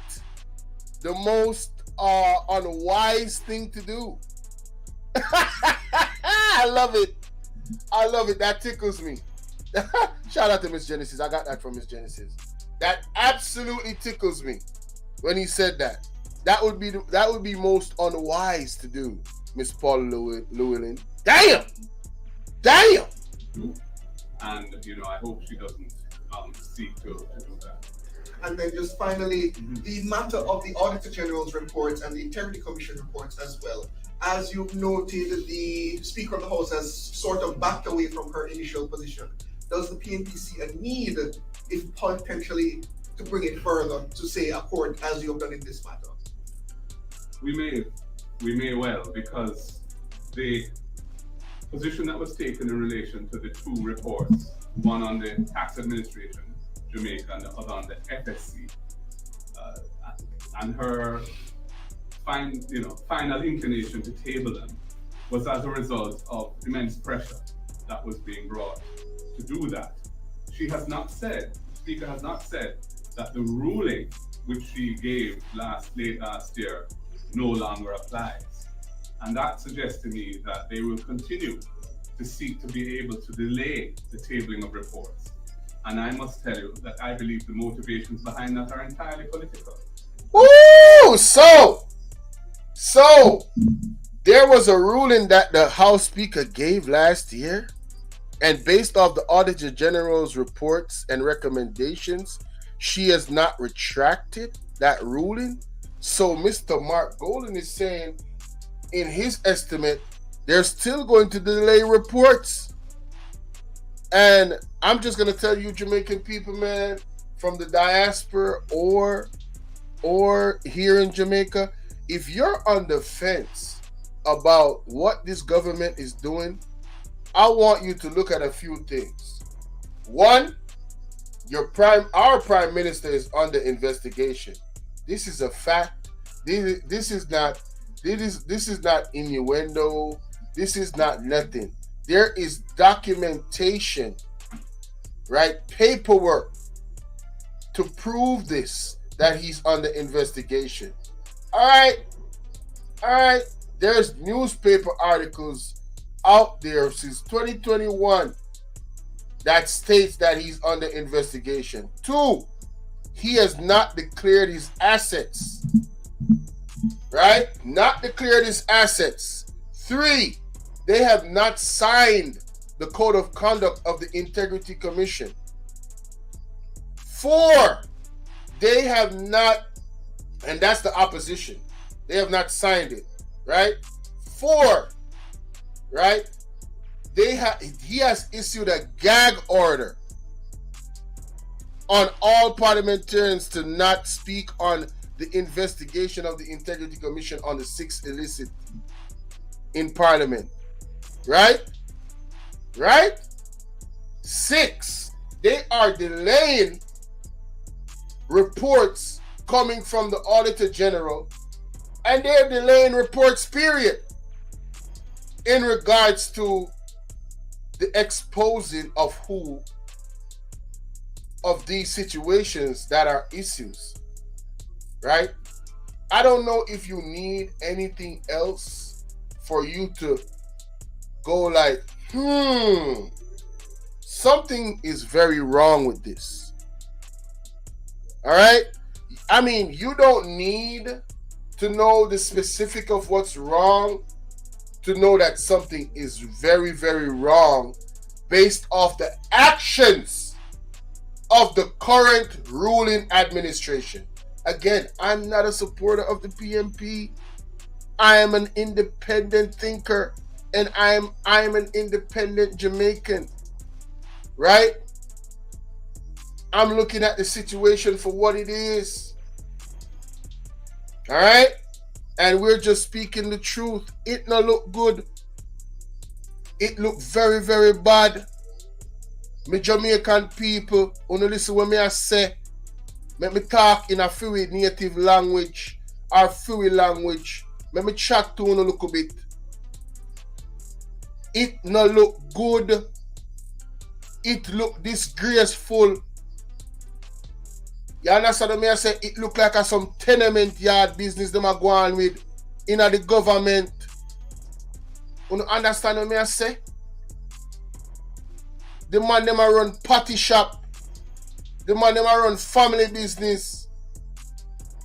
And I forgot to mention that the Speaker of the House is the wife of the Prime Minister. Big old conflict of interest. One more on the one for Sisse sitting wrong with what going on in our country. One more on the one. Eh?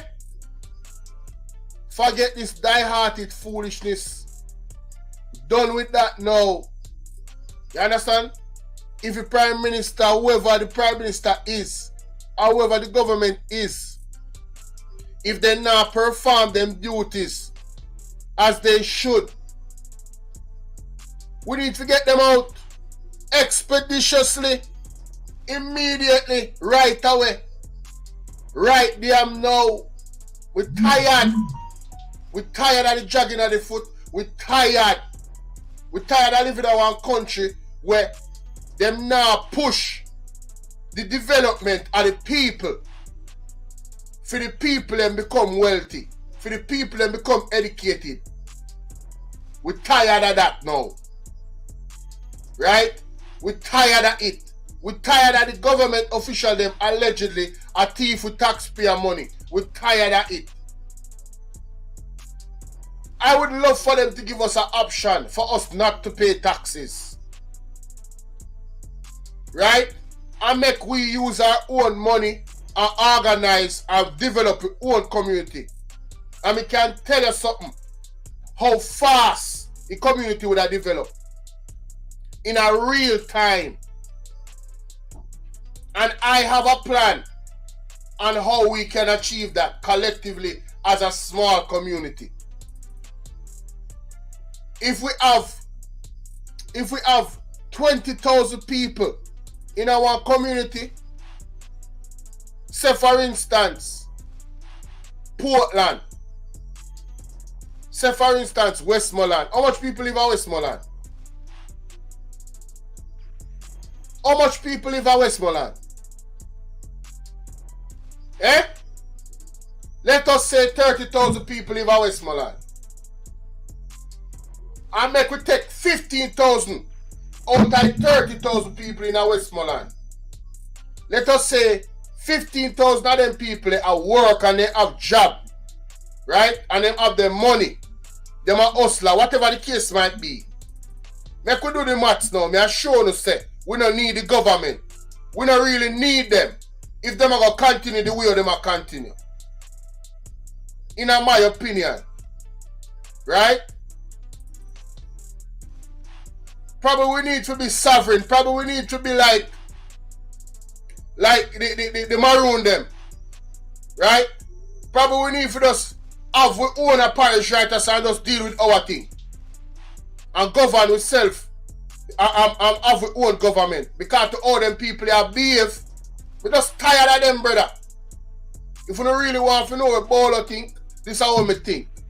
Me tired of the two government them for a long time. Tired. And only because of the pastor, Mark Stewart, and especially the pastor and prophet, general name again, man. And just because of him, make me really, the prophecy where him give, if he said Mark Llewellyn is going to be the next prime minister, and just because of that alone, make me a really entertain the idea of even the PMP I go work in a power. If it was up to me alone at the UIC straight, me tired. I am sick and tired of both of these governments personally. Because they are aligned with the PSOJ. And I don't trust the PSOJ. It is my opinion that the PSOJ is partly responsible for the destruction of this country. In my opinion, as a citizen of this country that pay tax. You see what I say? Me tired of them. Me sick and tired of them, brother. Point blank period. However, because of the pastor and the prophet, because his prophecies have been on point since I've known him, me I rock with God, you know.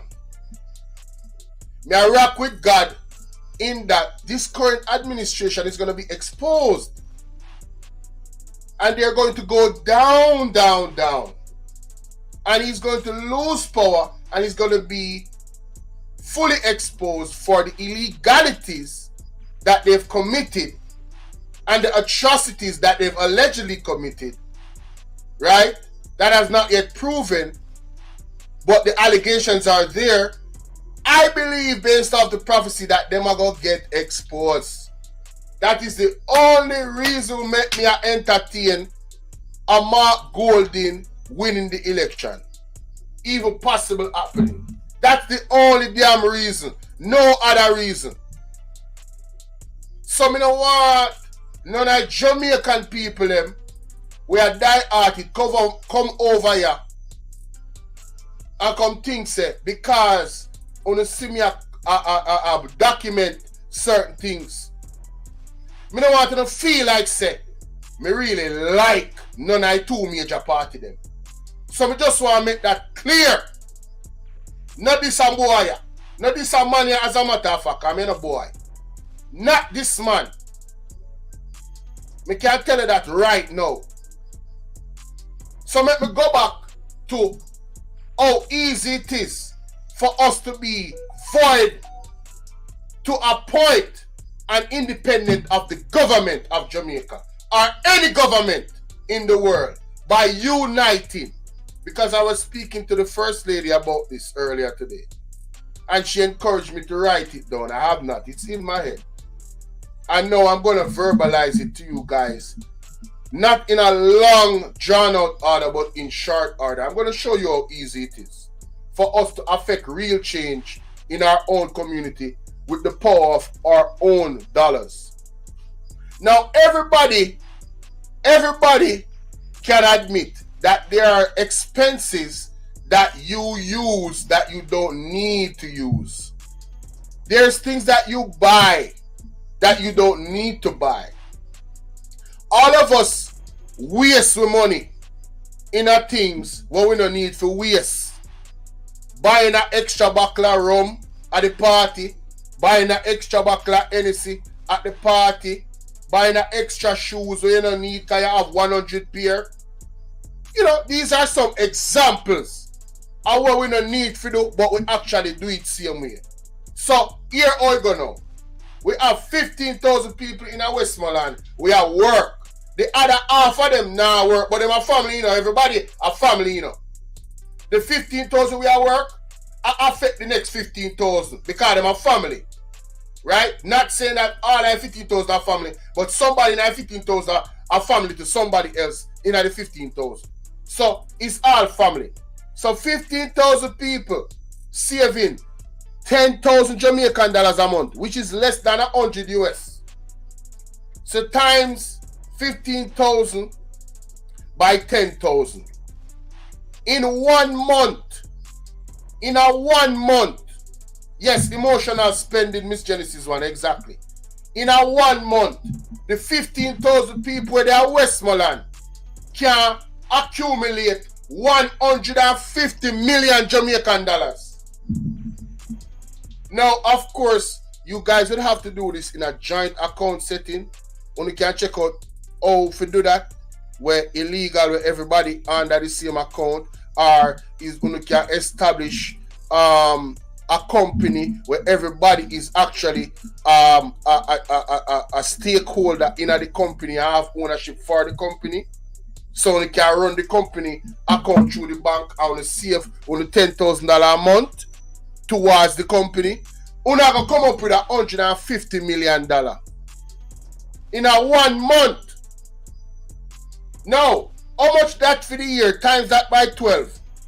You are looking at a whopping 1.8 billion Jamaican dollars. Now, isn't that a springboard for acquiring independence, void of the government? Only nothing said, only can use $1.8 million between 15,000 people. Where I go serve 30,000 people in our Westmoreland.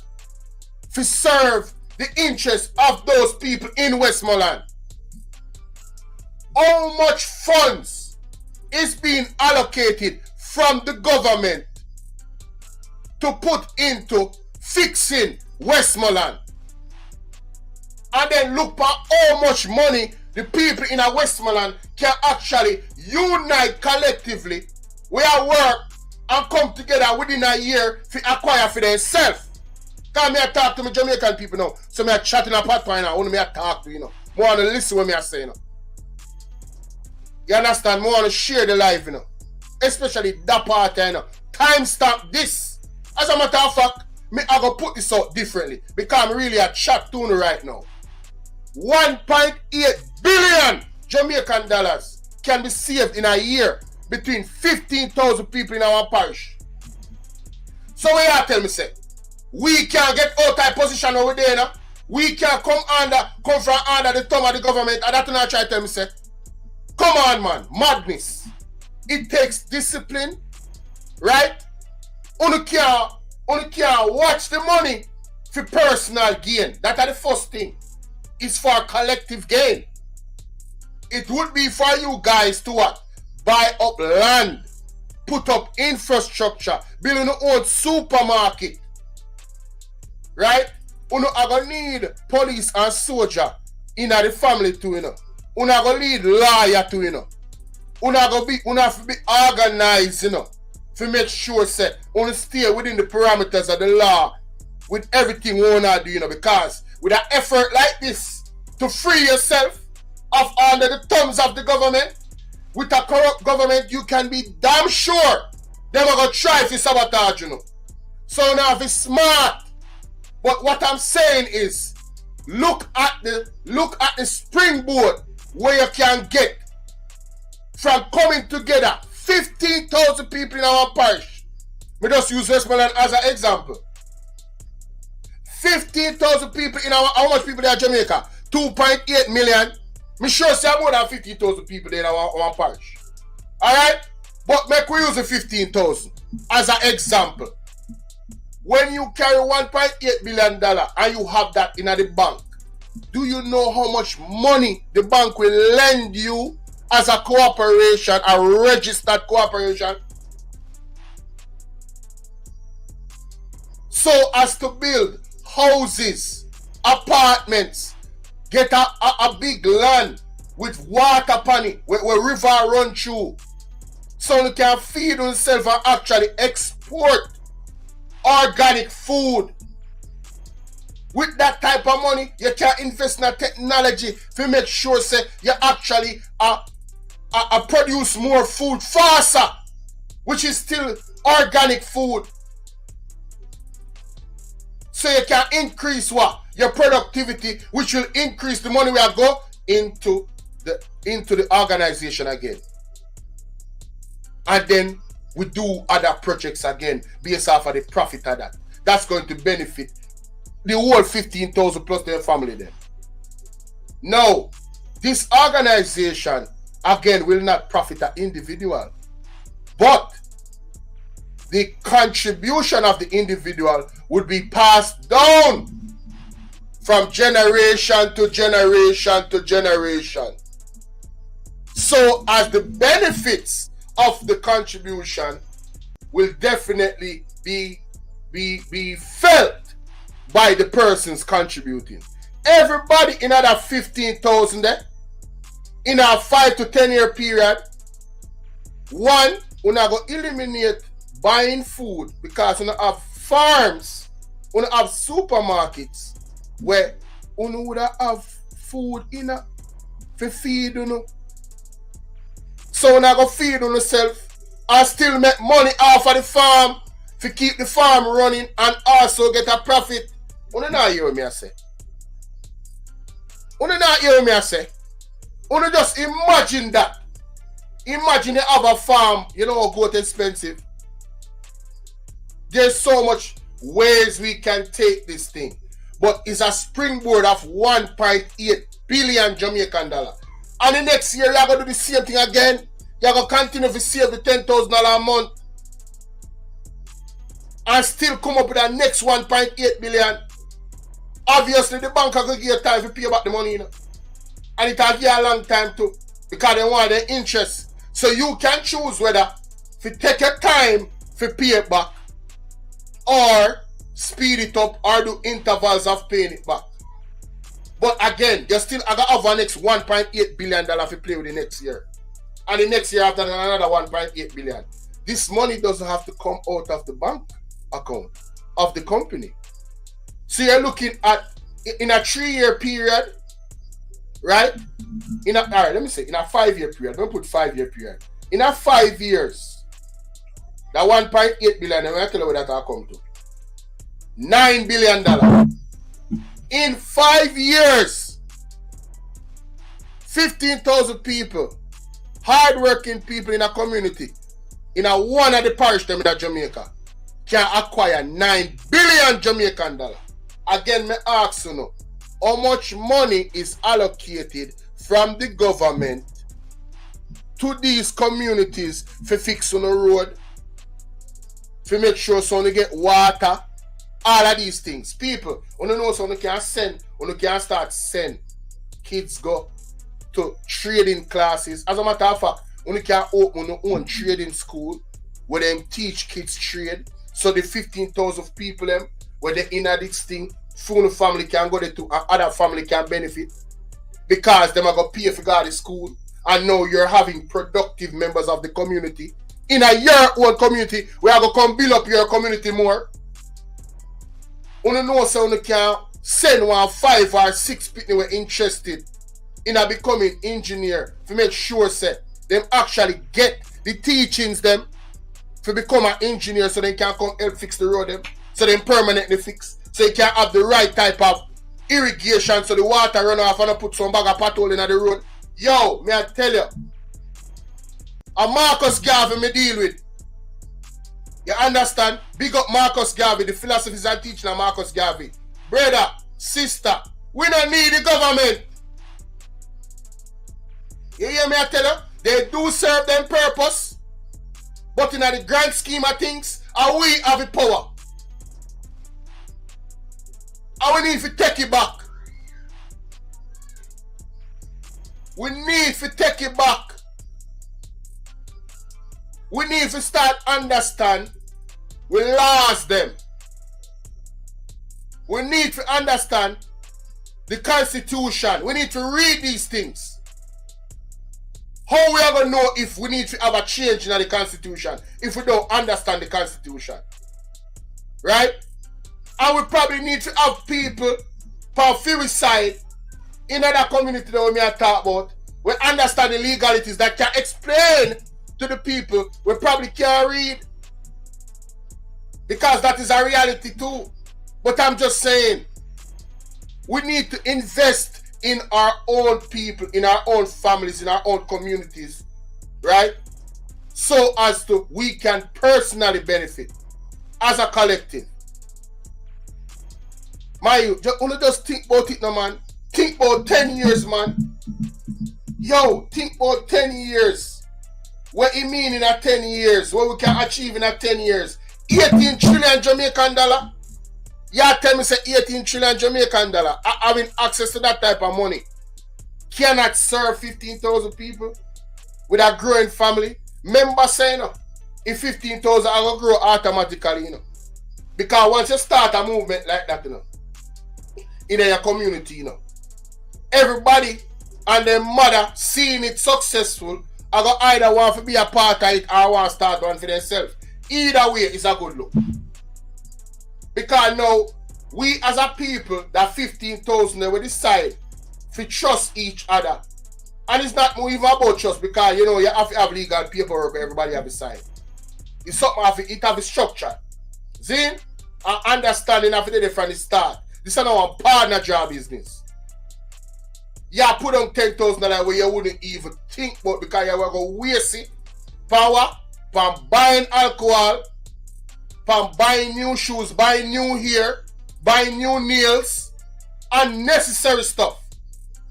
So you're going to put $10,000 where you throw away money where you wouldn't even use in the first place. That you're going to do. And you're going to do it for a 10-year period. And you will see the amount of change. Positive change. You, the people in your own community, can affect via the blatant not government. Me nearly cuss a Jamaican bad word. People are time to mobilize effectively before them put me back in a slavery. On a year. Come like on a year. You better open your damn ears. That is my time. I'm gone. Big up on yourself. Genesis 1, thank you for being here. You understand? Ryan Campbell, EJ, Oliver, Zane, KD. For a few people that may pass through. Dimple D. You see me? I say Tommy. You see me? Cortez, Michelle McIntosh, Miss Yotarts, EJ. You see me? Big up on yourself. I know on Friday, I know it go. But I'm tired, brother. I'm tired of this. We need that change. I'm tired. I'm just tired. I'm gone. Big up on yourself, yeah, man. I'm just tired, brother. Swear to God.